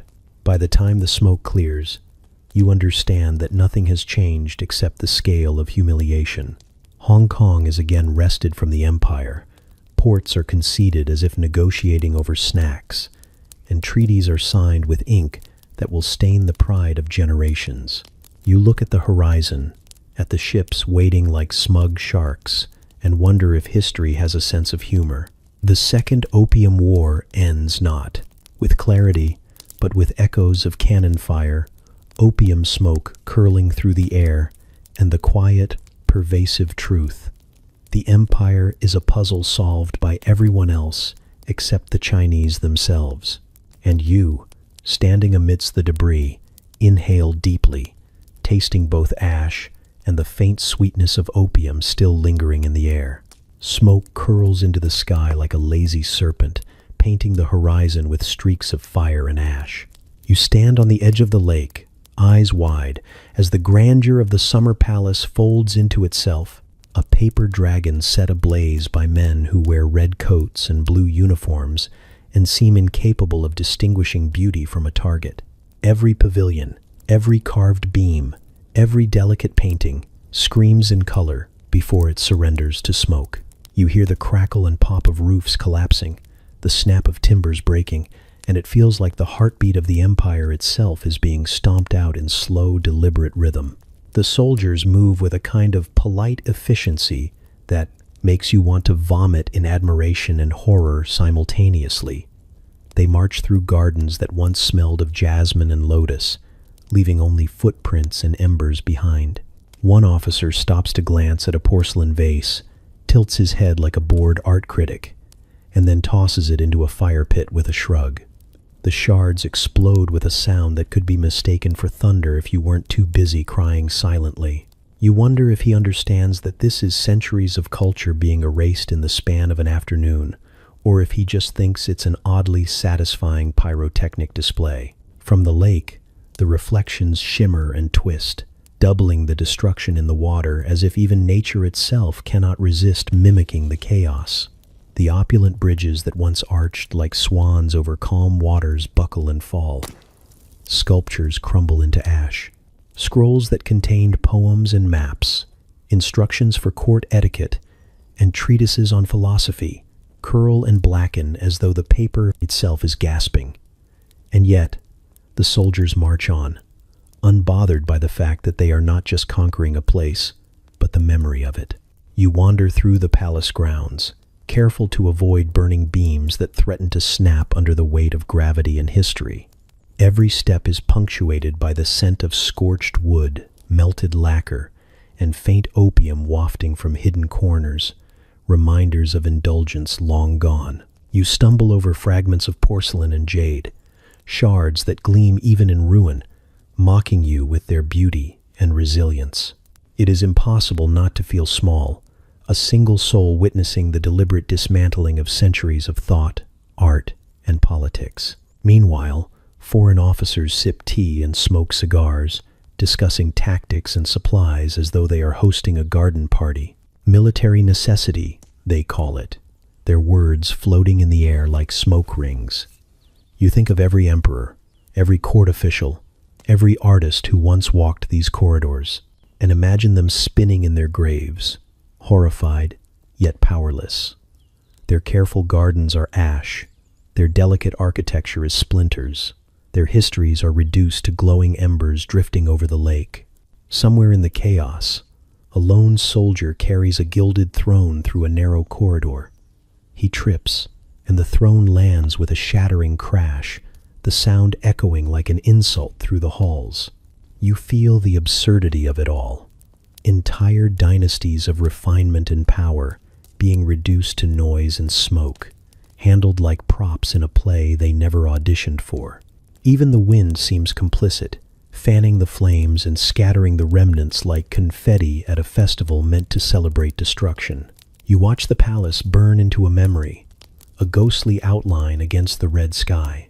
Flames dance along the roofs like living things, consuming the intricate carvings and ornate murals that survived centuries of emperors, floods, and negligence, only to die by foreign hands. And you realize that this isn't just property being destroyed. This is a statement, a punctuated sentence in the history of humiliation, a visual echo of powerlessness and foreign dominance that will haunt the empire for generations. By the time the last flames lick the sky and the smoke begins to thin, all that remains is ruin. Charred beams jut out like jagged teeth. Ash coats the ground in a thick, oppressive blanket. The lake shivers with reflection, holding the destruction like a mirror to your disbelief. And somewhere deep in your chest, a quiet, bitter certainty settles. This is more than a palace burning. This is the empire itself, flickering and fragile, and for the first time, it feels dangerously close to falling into the hands of those who have no understanding, only appetite. History, you realize, has never smelled quite like smoke, ash, and opium before. You step into the forbidden city, and the first thing that hits you isn't the grandeur, it's the smell. Incense, sweat, silk, and the faint trace of opium hang in the air like a reminder that nothing here is simple.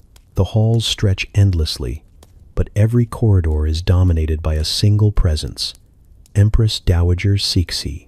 She arrives as if the palace itself has exhaled her, a swirl of peacock feathers, jeweled hairpins, and barely restrained menace. You notice immediately that the room bends to her will, that courtiers scurry like startled birds, and even the eunuchs seem to hold their breath, hoping not to attract her ire. She smiles, but it isn't a friendly smile. It's a smile that promises delight, cruelty, and scandal all at once. You try to keep your eyes on the intricate embroidery of her robes, because looking at her face directly might result in humiliation, or worse, a public execution. Every movement she makes is calculated, every gesture a performance. You start to suspect she thinks the empire is just an elaborate stage set for her to rehearse power, and the rest of the court are nothing but extras she can replace at will. Tsichi talks, and when she talks, you feel words ricochet like arrows off the walls. The Empress has a voice that commands attention, but also a sense of humor so dark it makes you wince.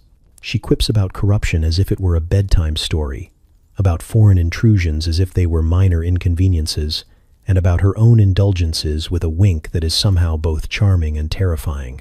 You realize quickly that she doesn't just tolerate chaos, she choreographs it, wrapping the entire court in a glittering, terrifying dance where no one quite knows the steps.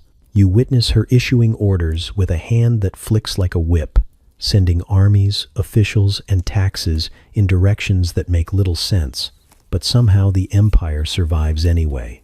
It's a balancing act, watching her manage intrigue, rebellion, and foreign demands with the casual elegance of someone stirring tea. You wonder if she ever sleeps, or if the empire is her constant entertainment, a pet project that she can tweak, torment, and show off at will. Then she laughs, a sharp musical sound that fills the hall and echoes against the marble floors. You notice the courtiers smiling too, though nervously, as if laughter itself were contagious and dangerous. Cixi has mastered an art you never knew existed, turning fear into amusement, obedience into theater. You can't decide if you're witnessing genius or madness, and maybe it's both. The lines blur, and the palace seems suspended in a state of perpetual suspense, as if any wrong word could topple the entire performance. You see her interact with diplomats and generals, bending them to her will, with nothing more than a raised eyebrow or a flick of her fan. Foreigners mistake politeness for weakness, and you bite back laughter at the absurdity. They don't know that she views them the way one might regard ants on a marble floor, curious, easily squashed, but ultimately entertaining. Every treaty signed, every bribe extracted, every whispered threat is a move in her ongoing game, a game you suddenly realize might have no rules outside her own cunning.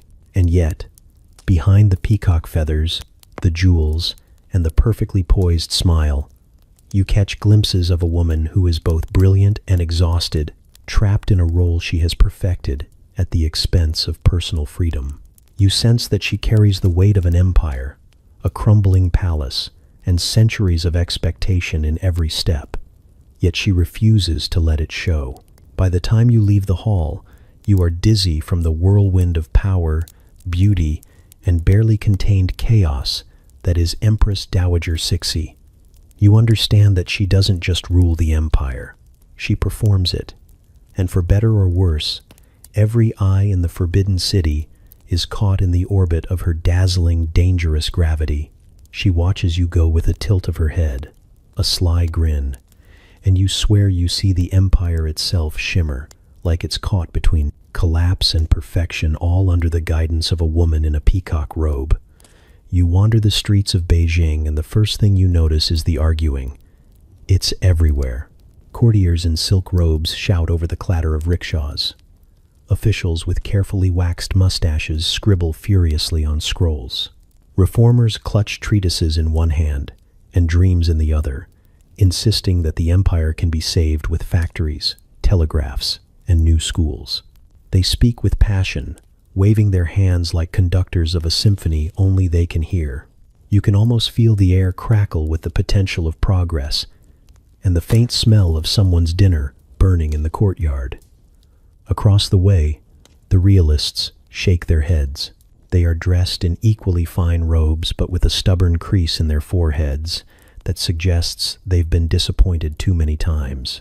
They point at maps, budgets, and letters from foreign powers with the grim determination of people who understand. That reform isn't magic. It's slow, painful, and mostly ignored by the emperor. They argue that the real problem isn't schools or factories. It's opium, corruption, and a government running on hope and bureaucracy. You nod along to their logic, but mostly just because you don't want to get hit with a rolled-up scroll. Then there are the people who just want a nap. They are everywhere, sprawled on benches, leaning against temple walls, or hiding in alleyways. They whisper about reforms, shake their heads at realists, and then promptly fall asleep mid-sentence. You watch one man snore through a particularly heated debate about taxation and wonder if he's more realistic than anyone else. The city hums around him, carrying on with wars, treaties, and smuggling rings, while he dreams peacefully of a world where opium doesn't exist and tea is free. The reformers try to convince you that new schools will fix everything. They promise modern armies, industrialization, and an prize, end to foreign humiliation, if only you listen, learn, and implement their ideas immediately. You follow their speeches with a mixture of amusement and disbelief, marveling at their energy while realizing that half of them probably haven't left a single village in their lives. They scribble charts that look like dragon scribbles and cite treaties that nobody remembers signing. Meanwhile, the realists remind you that energy and good intentions are not substitutes for actual enforcement. They point to the coastlines where British ships still cruise with smug smiles, and to the ever-growing number of addicts in the cities, and to an emperor who can't choose between ignoring the problem and delegating it to a committee. They don't yell, they don't laugh. They just sigh in a way that feels like it could collapse roofs if prolonged. And still, the nappers nap. They are zen in a chaotic city, oblivious to reform pamphlets and census reports. You see one roll onto the side of a rickshaw cart as it passes, and he barely flinches. Another stretches across a merchant's display of silk and lies there with the serenity of someone who has decided that nothing is worth waking up for. They are the ghosts of every ignored solution, the silent commentary on an empire that debates endlessly while the rot spreads quietly beneath. You watch the cycle repeat itself day after day. Reformers with their charts, realists with their grim wisdom, and nappers with their total indifference. None of them seem willing to tackle the opium problem directly. It sits there like an elephant in a tea house, quietly making everything worse while people squabble around it. You feel caught in the middle, part amused, part frustrated, entirely certain that nothing about the empire's situation is going to change until someone finally decides that staring at the problem isn't enough. And yet, life carries on. Arguments continue, nappers continue to nap, and opium continues to flow. You realize that watching all this is exhausting, but secretly satisfying, like observing a theater where the actors are too stubborn, too scared, or too lazy to follow the script. The empire doesn't need perfection, it just needs someone awake enough to act. You step back, take a breath, and realize you're not sure anyone in the room actually wants to be that person. The opium problem waits, and it's not going anywhere. You walk through the teeming streets of Shanghai, and you can feel it. Something is stirring.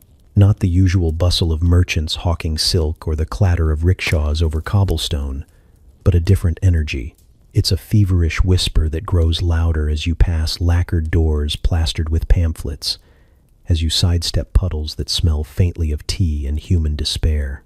The revolutionaries are awake now, and they have ideas that could burn the empire down if anyone actually followed through. They speak in low voices about the glory of China, about pride, about reclaiming a nation humiliated for decades, but you notice one consistent accessory clutched in their hands. A pipe, long and curling like a dragon's tail. Even the fiercest patriot needs a little something to steady the nerves. You wander closer and see them hunched over tables in dimly lit tea houses, ink-stained fingers, tapping aggressively on newspapers that scream about foreign incursions and corrupt mandarins. They argue over strategies for protests, armed uprisings, and political reforms. But between each fiery sentence, there's a pause to inhale the opium smoke curling lazily toward the ceiling. It's almost artistic, the way they balance idealism and addiction, like tightrope walkers swaying in time to a wind that nobody else notices. You marvel at the irony. The very substance that once threatened to strangle the empire now provides a quiet companion to those who want to save it. Outside, young men and women march silently in the alleyways, banners folded and tucked under arms, eyes bright with purpose and smoke. You follow one revolutionary as he pauses to light his pipe, and in that brief curl of smoke, you see a kind of determination you can't quite name. They're not just fighting opium, they're fighting everything that allowed opium to take hold. Complacency, corruption, foreign arrogance, and centuries of neglect. And yet, the opium remains, like a loyal friend they can't fully abandon. It's almost comforting, in a twisted way, to see revolutionaries taking a puff before charging into the uncertainty of tomorrow. You duck into a backstreet tea house and find an entire table of radicals debating the future while passing the pipe around like an honorary membership badge. The words fly fast and furious: nationalism, modernization, independence. And through it all, the smoke curls, a silent witness to the messy brilliance of their planning. You notice that each inhale seems to fuel their arguments, sharpening their rhetoric, while softening the edge of their anxiety. You wonder if the empire has ever been saved by anything so quietly subversive. Outside, the streets carry the faint scent of incense and burning coal, but mixed in is the unmistakable tang of opium, proof that history is rarely neat. Every revolution needs momentum, and every revolutionary needs a moment to steady their hands, to clear their head, to make the impossible feel a little less impossible. You watch them pass notes, exchange secret signals, and all the while, the pipes glow with a soft amber light that makes the whole scene feel cinematic, absurd, and tragic all at once. You step back into the chaos and realize that the rise of Chinese nationalism is not a clean story of heroism. It's messy, complicated, and a little smoky. Ideals mix with habit, courage mixes with vice, and the line between salvation and surrender blurs with every puff. You can't help but admire the sheer audacity of it, fighting centuries of humiliation while simultaneously indulging in the substance that caused part of it. It's audacious, it's reckless, and somehow it feels alive. And as the night stretches on, with banners flapping in the wind and the aroma of opium curling around lamplight, you recognize one undeniable truth. Even the most righteous of rebels need something to take the edge off. You inhale, you exhale. The revolution is just beginning. You stand in the village square, and the air is thick with incense, sweat, and the bristling sense of something about to snap. Around you, men and women paint their faces with mysterious symbols and shout the names of spirits they believe will make them invincible. You watch as a group of teenagers swing sticks with the solemnity of generals, convinced that their chants will protect them from bullets, cannons, and reality itself. It's mesmerizing, a kind of chaos that feels both ancient and terribly modern. You can't help but notice the gleam of hope in their eyes, a hope that defies common sense and physics. You follow them into the alleys of Tianjin, where makeshift banners flap in the wind, declaring war on foreigners, missionaries, and anyone who reminds them of the humiliation the empire has endured. They move with a conviction that borders on delusion, each ritualistic step a promise that the spirits will intervene. You peek over shoulders as the leaders instruct their comrades in complex formations, waving swords and fists while chanting spells that seem to vibrate against the walls.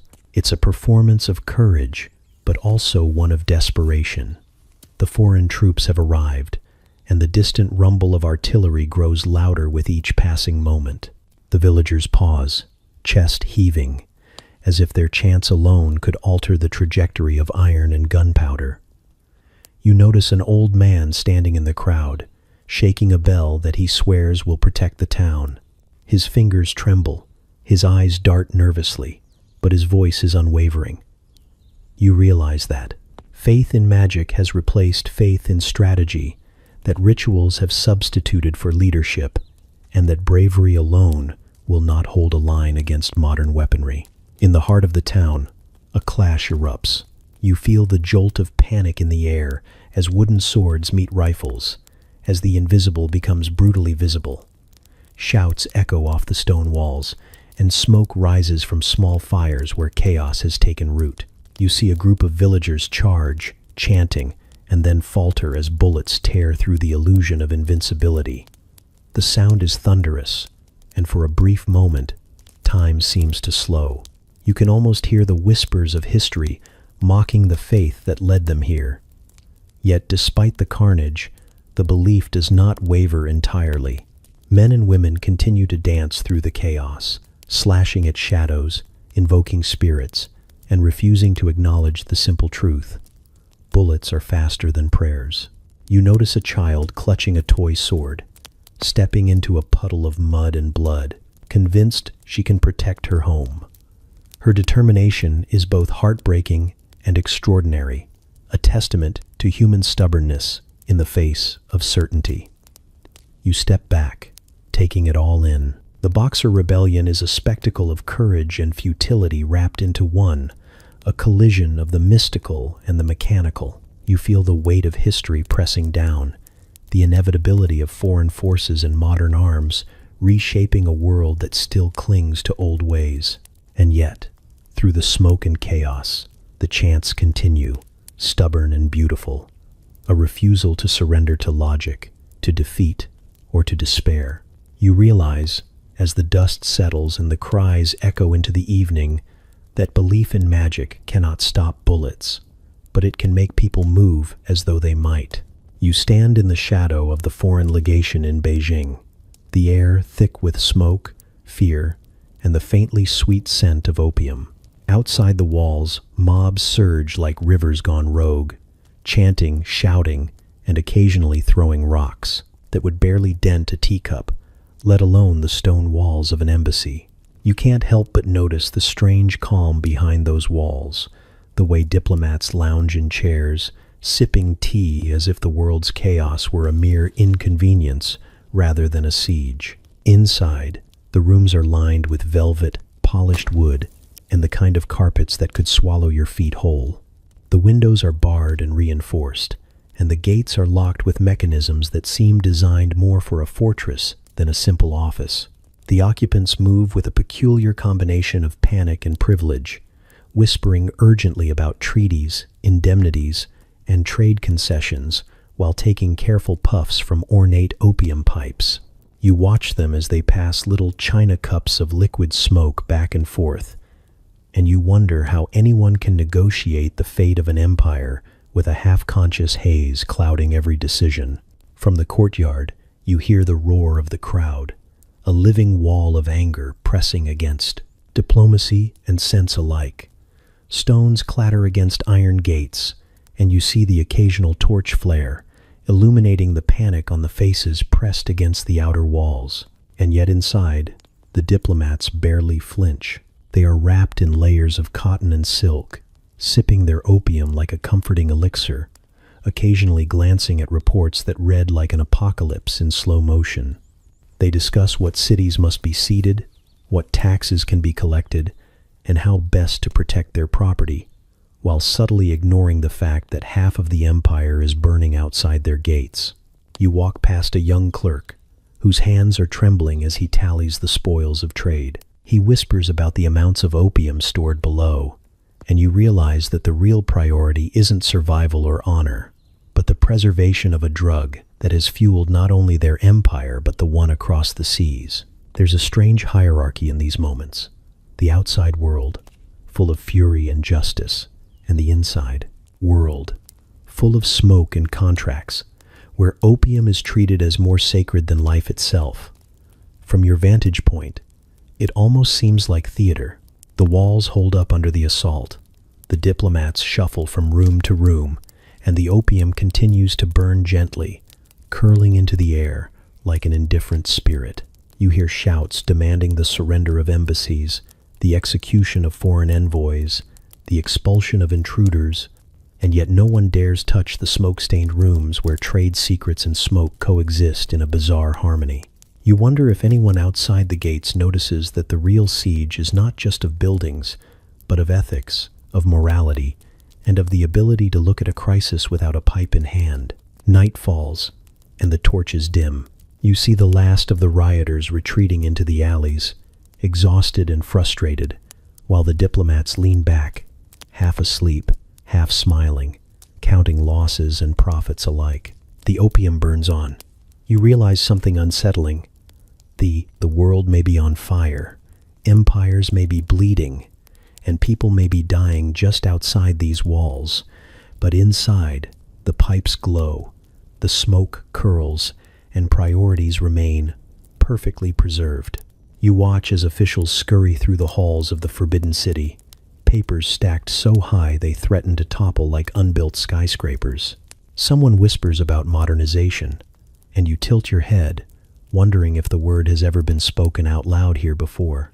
They talk of railways, telegraphs, and arsenals, as if saying the words could make steel appear overnight. You follow their frantic pacing, sensing both desperation and stubborn pride, like a dog insisting on sitting in a burning room because it's always sat there before. Outside, cities smolder, peasants starve, and the navy, what little remains, is rusting in ports, dreams of battleships long abandoned to time and termites. You see courtiers debating whether to allow Western advisors, then promptly dismissing the idea, because, well, tradition. Traditions are sticky. They have a way of clinging to robes and scrolls, and the belief that a single decree can fix decades of neglect. Reform here is not a plan. It's a performance, a gesture with ribbons and red seals, meant to make the world look like something is being done, while nothing actually changes. You wander past a factory being modernized, a building that smells of sawdust, ambition, and faint despair. There are machines, sure, but the operators seem more confused than the machines themselves. A bell rings somewhere, announcing efficiency, or maybe just lunch. No one can tell the difference. You realize that modernization in the Qing is like trying to teach a cat to fetch. Theoretically possible, but mostly a spectacle that ends in chaos and hissing. A reformer approaches, spectacles sliding down his nose, carrying proposals that could, if anyone read them, reshape the military, the education system, even trade. You watch as the ministers smile politely, nod, and immediately place the papers in a drawer marked later, maybe, or never. There is a rhythm here, a dance between urgency and inaction, each step perfectly choreographed to ensure the status quo remains untouched. You wonder if anyone notices that time is bleeding out of the empire faster than ink spills onto the calligraphy scrolls they're so proud of.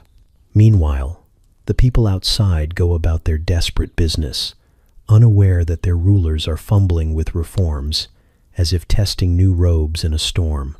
Taxes rise, markets falter, and still, the grand halls of governance echo with speeches about innovation and progress. You can't help but notice that each new initiative has a certain theatrical quality, like a magician waving a wand over a half-collapsed bridge and promising that tomorrow it will carry elephants. It won't. Not without more than words. You follow a young bureaucrat tasked with implementing a telegraph system, and he runs into a wall of red tape so high you could mistake it for a fortress. Cables are laid, then cut, then relayed, with officials insisting on inspecting each knot as if its moral weight could change the outcome of a war. You watch him sigh, realizing that the empire's version of reform is as much about paperwork and pride as it is about actual change. And yet, amid the chaos, there is a strange kind of energy, a pulse of hope buried beneath exhaustion, smoke, and centuries of stubborn tradition. You see it in the eyes of young students, in the hands of apprentices learning to wield machines, in the half-finished factories that hint at what could be. The empire tries a makeover, but fire is already licking the edges of the palace. Smoke curls from distant villages, and you can't help thinking that no silk robe, no ornate decree, no parade of reforms will stop the walls from cracking if the foundations have been rotting for generations. Still, they try. And you watch. You stand in the streets, feeling the pulse of a city that once bowed to the dragon throne, now thrumming with chaos. Paper banners flap in the wind, carrying slogans that promise revolution, reform, or at least a decent meal. People shout, jostle, and wave fists at invisible enemies, while merchants peddle everything from dumplings to dynamite. 3 feet from where you stand, a man offers opium with a grin that says, "Business as usual, just with more fireworks." You blink. It's somehow fitting. The empire crumbles, and yet some things never change. Buildings sway with uncertainty, some because they were poorly constructed, others because everyone is shaking them out of frustration. You see officials fleeing in silk robes that were once symbols of divine authority. Now they catch on lampposts, trip over piles of discarded scrolls, or argue about which exit offers the most dignity. You watch as one particularly dignified minister attempts a bow in the middle of a riot and ends up face first, in a mud puddle. He looks up, dignity splattered but intact in spirit. Crowds surge forward, a river of anger, hope, confusion, and exhaustion. You try to track who is chanting for what, but it's a blur. Rebels demanding equality, merchants demanding payment, students demanding recognition, and everyone demanding that the opium seller leave them alone.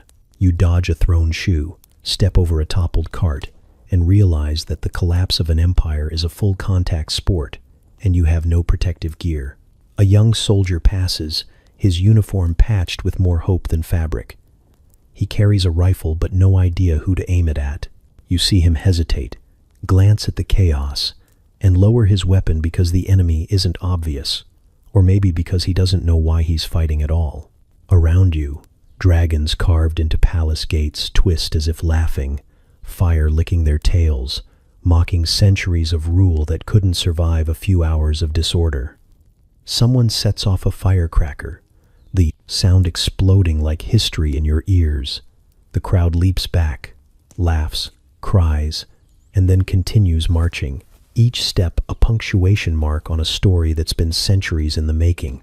You notice that people are helping each other, shoving carts together, carrying the injured, sharing rice and water. Amid the collapse, there is life, messy and stubborn. You drift past a square where speeches echo off stone walls. Revolutionaries shout promises of a new era, their voices hoarse but hopeful. Courtiers mutter curses at invisible spirits, at fate, at each other. Somewhere in the mix, a poet recites lines about fallen emperors, smoke, and the opium haze that dulled an entire dynasty. The words float into the evening air, mingling with the scent of wet earth, burnt wood, and the faintly sweet tang of opium. And then, the throne itself, once a golden seat of power, is empty. Curtains hang like tired flags. Dust motes dance in shafts of light that had never been allowed to touch the polished floors before. The dragon has fallen, and you walk past the hollow palace, feeling the weight of centuries lift just enough to reveal the chaos beneath. The streets are alive, ungoverned, unpredictable, and in that moment, you understand something. Empires collapse, but people do not. They stumble forward, make deals, sell opium, shout, laugh, cry, and rebuild in ways history can never predict. You step over another toppled cart and take a deep breath. The Qing are gone, but the city is still breathing, and somehow that is both terrifying and exhilarating. The streets are quieter now, but only because silence has been replaced by a new kind of chaos. You walk past makeshift checkpoints, where men in mismatched uniforms wave rifles and demand bribes with the same enthusiasm you once reserved for tax collectors. The empire is gone, but authority is fractured, scattered like leaves in a storm, and somehow everyone still expects you to pay attention. You shrug and keep moving, stepping over broken carts, abandoned rice bags, and the occasional opium pipe someone left behind like a calling card. Every town you pass seems to have its own king, or warlord, or self-proclaimed general. Some ride horses that look faster than their strategic thinking, waving sabers at anyone who dares to look bored.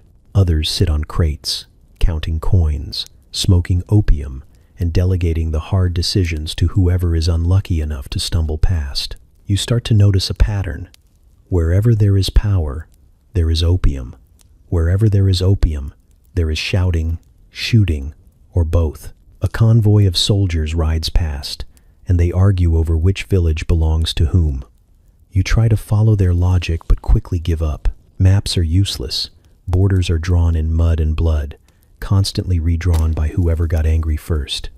You pause to watch a young boy selling tea to the soldiers, trying to look invisible, hoping they won't notice the extra handful of opium tucked under the tray.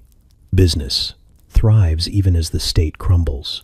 You wander into a market where the air smells of smoke, fried noodles, and incense meant to bless the dead. Warlords have set up stalls alongside vendors, shouting over each other about loyalty, taxes, and which village will pay first. You realize that order now means surviving the loudest, and justice is whoever has the biggest gun. You duck as someone hurls a rock over your shoulder, aimed at a man who forgot to bow to the wrong flag. In the evenings, cities fill with lanterns, not for beauty, but to illuminate deals struck in shadow. Opium dens line narrow alleys, the smoke curling like a lazy river, mixing with the scent of sweat, cooking, and desperation. You watch men lean back, eyes half closed, laughing at stories that are probably lies, plotting futures that will never come. Life has adapted to the collapse. Survival is a negotiation, and opium is the lubricant. Every so often, you catch a glimpse of someone who looks like they've remembered the old empire, a former official hiding in plain sight. They nod politely as you pass, their expression a mix of sorrow and resignation. They know what was lost, and you do too. Unity is a memory, discipline is a joke, and the Dragon Throne is now just a story whispered to children who will never see it. And yet, even in this fractured land, life continues. Farmers till fields as bullets zip overhead. Merchants haggle for coins, and opium flows like water, smoothing the rough edges of a society that refuses to stop moving. You see it everywhere. Chaos paired with resilience, violence paired with ingenuity. The old empire may have vanished, but people, stubborn as weeds, persist. You pass a group of soldiers arguing over a village's allegiance, and a man in the corner selling opium with a grin that says, "Welcome to progress." You take a deep breath and move on, because there is no plan, no authority, only survival, and the faintly sweet smell of a drug that keeps the pieces from falling completely apart. The dragon may be broken, but its fire still flickers in unexpected corners, and somehow you can't stop watching. You watch the countryside wake up under a gray sky, the same one that's seen famine, warlords, and emperors come and go without much notice. Rice paddies glisten with water, reflecting a world that is supposed to be orderly, but isn't. Villagers move with a rhythm that is equal parts work and caution, because everyone knows power is now a rumor, and chaos is very, very real.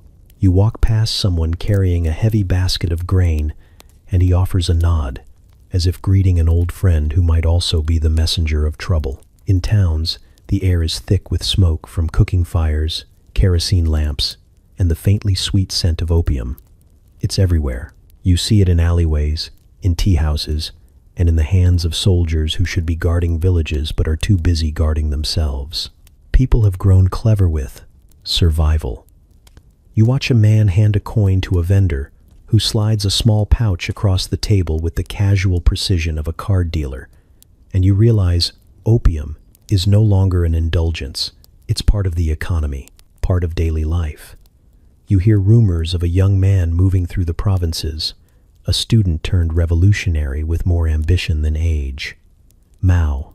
He talks of equality and liberation, of modernity and revolution, but you notice he's not immune to the old temptations. Opium is still the quiet shadow at the edges of every plan, every meeting, every whispered strategy. Some say he smokes it to think. Others say he smokes it because everyone else is. You can't be sure, but the smell follows him like a loyal dog. Mao's early comrades are a mix of idealists, opportunists, and people who just want a place to sleep without getting shot. They read books, memorize slogans, and plot over cups of tea that sometimes taste faintly of opium residue. You sit in on a meeting, and it's part serious, part theater. Strategies are drawn on scraps of paper, while arguments swirl around the room. And somewhere in the corner, someone coughs quietly, eyes glazed, and you understand that even revolution has its vices.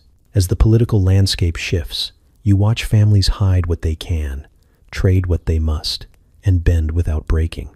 Opium dens continue to operate like unspoken banks, keeping the economy lubricated with smoke and sugar. Soldiers and revolutionaries alike navigate the fine line between discipline and indulgence, and you learn quickly that everyone has a secret, sometimes multiple. It's not hypocrisy, it's survival. You follow Mao along narrow paths through the hills and villages, hearing him speak of peasants' rights, collective work, and a future free of foreign interference. You nod, but the smell lingers, reminding you that the past isn't gone. Addiction is a persistent guest, and while empires may have fallen, habits do not die, quietly.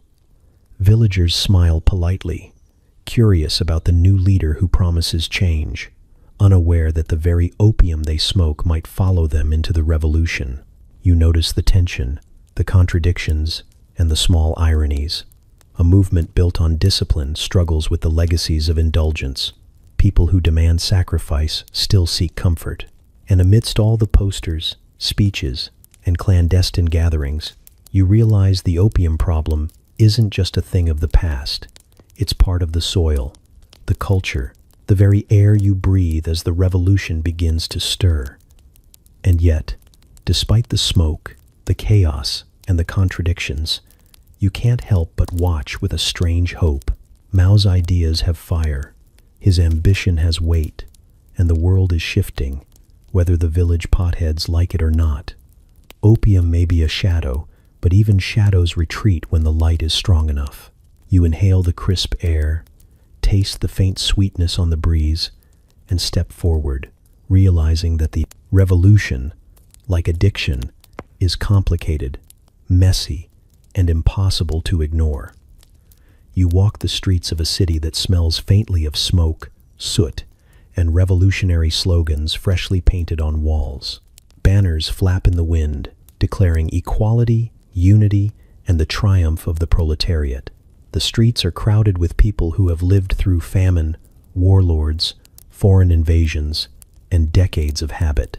You can see it in their eyes, cautious hope mixed with the unshakable memory of opium dens tucked into every alley. The new regime doesn't want to see those dens anymore. Not because of morality, but because opium is fundamentally unproletarian. You watch as officials sweep through neighborhoods with the efficiency of a storm, shutting down shops, confiscating pipes, and bulldozing what they can't carry. The air is tense, a mixture of fear and curiosity, and the faint sweetness of opium smoke seems to linger stubbornly, like it knows it has survived worse. Children peek from behind doors, while parents argue quietly, bargaining for leniency, or simply pretending not to notice the red banners that promise a new, clean life. Factories hum and machines clatter as the government pushes modernization, demanding labor from a population that is half exhausted, half hopeful. Everyone is supposed to work, produce, and embrace the new society, while simultaneously unlearning a habit that has been woven into the cultural fabric for over a century. You pass a line of former smokers queuing for state-sponsored rehabilitation. They look bewildered, twitching slightly, unsure how to process a world that wants them sober, productive, and politically correct all at once. You find yourself in a makeshift clinic where former addicts are taught that opium isn't a personal indulgence but a political problem. The nurses explain withdrawal with a mixture of scientific precision and moral urgency. Patients fidget and sneeze, mutter under their breath, and sometimes look straight at the ceiling, as if seeking advice from ancestors who probably never had to deal with cigarettes, let alone opium.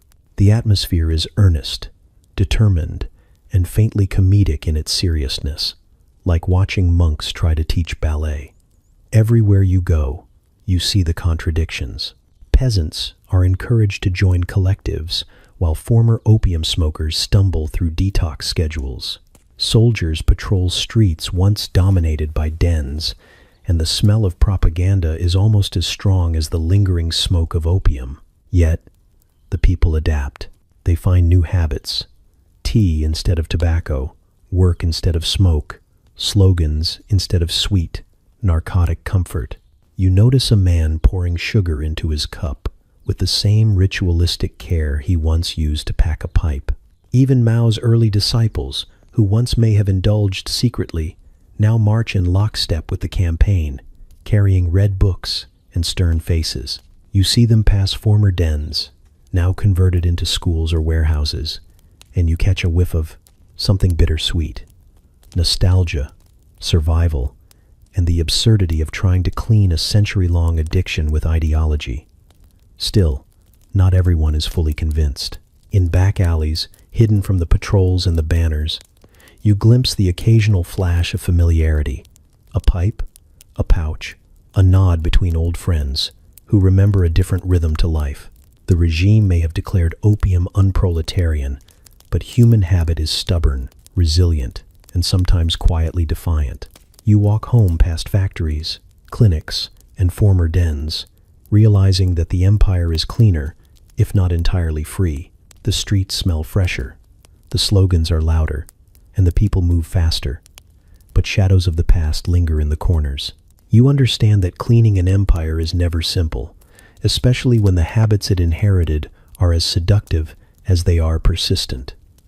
And yet, there is progress, or something like it. You inhale the air, taste the faint tang of industry and fresh paint, and take a step forward, knowing that even a partial victory against centuries of addiction is worth noticing. The old empire is gone.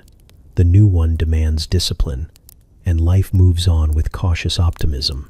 But in the quiet corners, if you listen closely, the faint ghost of smoke still curls through the alleys.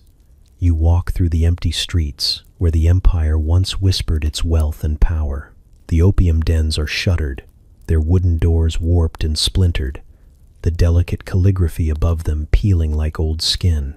You notice the temples too, their roofs sagging, paint faded to soft pastels, incense burners cold and dusty. There is no smoke curling in the air, no scent of sweet escape, only the faint tang of history hanging stubbornly, like a ghost refusing to leave. As you step over cracked tiles, you realize that absence can be heavier than presence. The dens were gone, yes, but their legacy lingers, etched into the streets, the architecture, the silence. You pass a courtyard where once men lounged in clouded bliss, counting silver while the empire quietly lost itself one puff at a time. Now, pigeons peck at the ground where coins once clinked, indifferent to centuries of human obsession and failure. You pause at a temple doorway, noticing the faint smudges on the stone where worshippers once pressed hands, seeking blessings and forgetting their burdens. Opium and faith had coexisted here, a delicate, dangerous equilibrium, and now neither remains. The air feels thinner, almost clinical, stripped of the haze that once softened the sharp edges of poverty, corruption, and foreign exploitation. You move through an alley lined with the remnants of paper lanterns, their once vibrant red muted to something closer to ash. A faded sign hangs crooked, advertising something you cannot read anymore. The characters blurred, like memory itself. The silence presses against your ears, broken only by the distant clatter of construction or the occasional shout of a child. It is eerie how empty a city can feel when the forces that defined its miseries and delights are removed, leaving only scars. Everywhere you look, the physical remnants are minor, but the emotional weight is enormous. The destroyed dens, the boarded windows, the empty streets, they speak of more than policy or reform. They speak of generations reshaped, families broken, a culture forced to pivot violently from indulgence to denial. You can almost hear the faint echo of laughter, of coughing, of quiet deals made in smoke-filled rooms, and you shiver at the intimacy of these absences.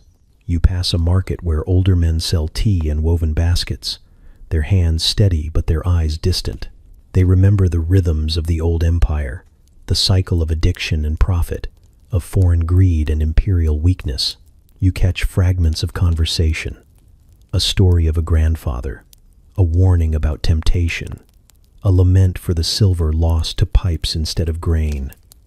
Even the simplest interactions carry the weight of history, like stones left on a grave.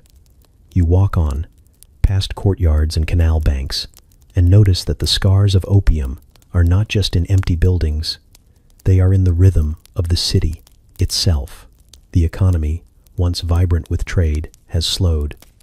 Communities, once bound together by shared rituals, have fractured.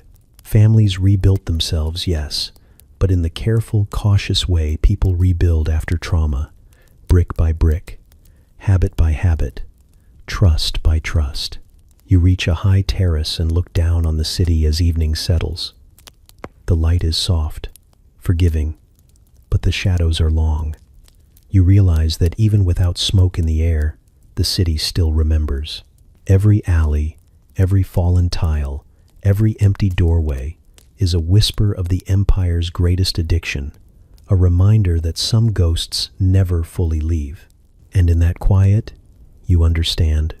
The opium is gone, but the empire's memory of it is permanent. It lingers in the streets, in the people, in the very air you breathe. The past is invisible, yet omnipresent, shaping everything without a sound.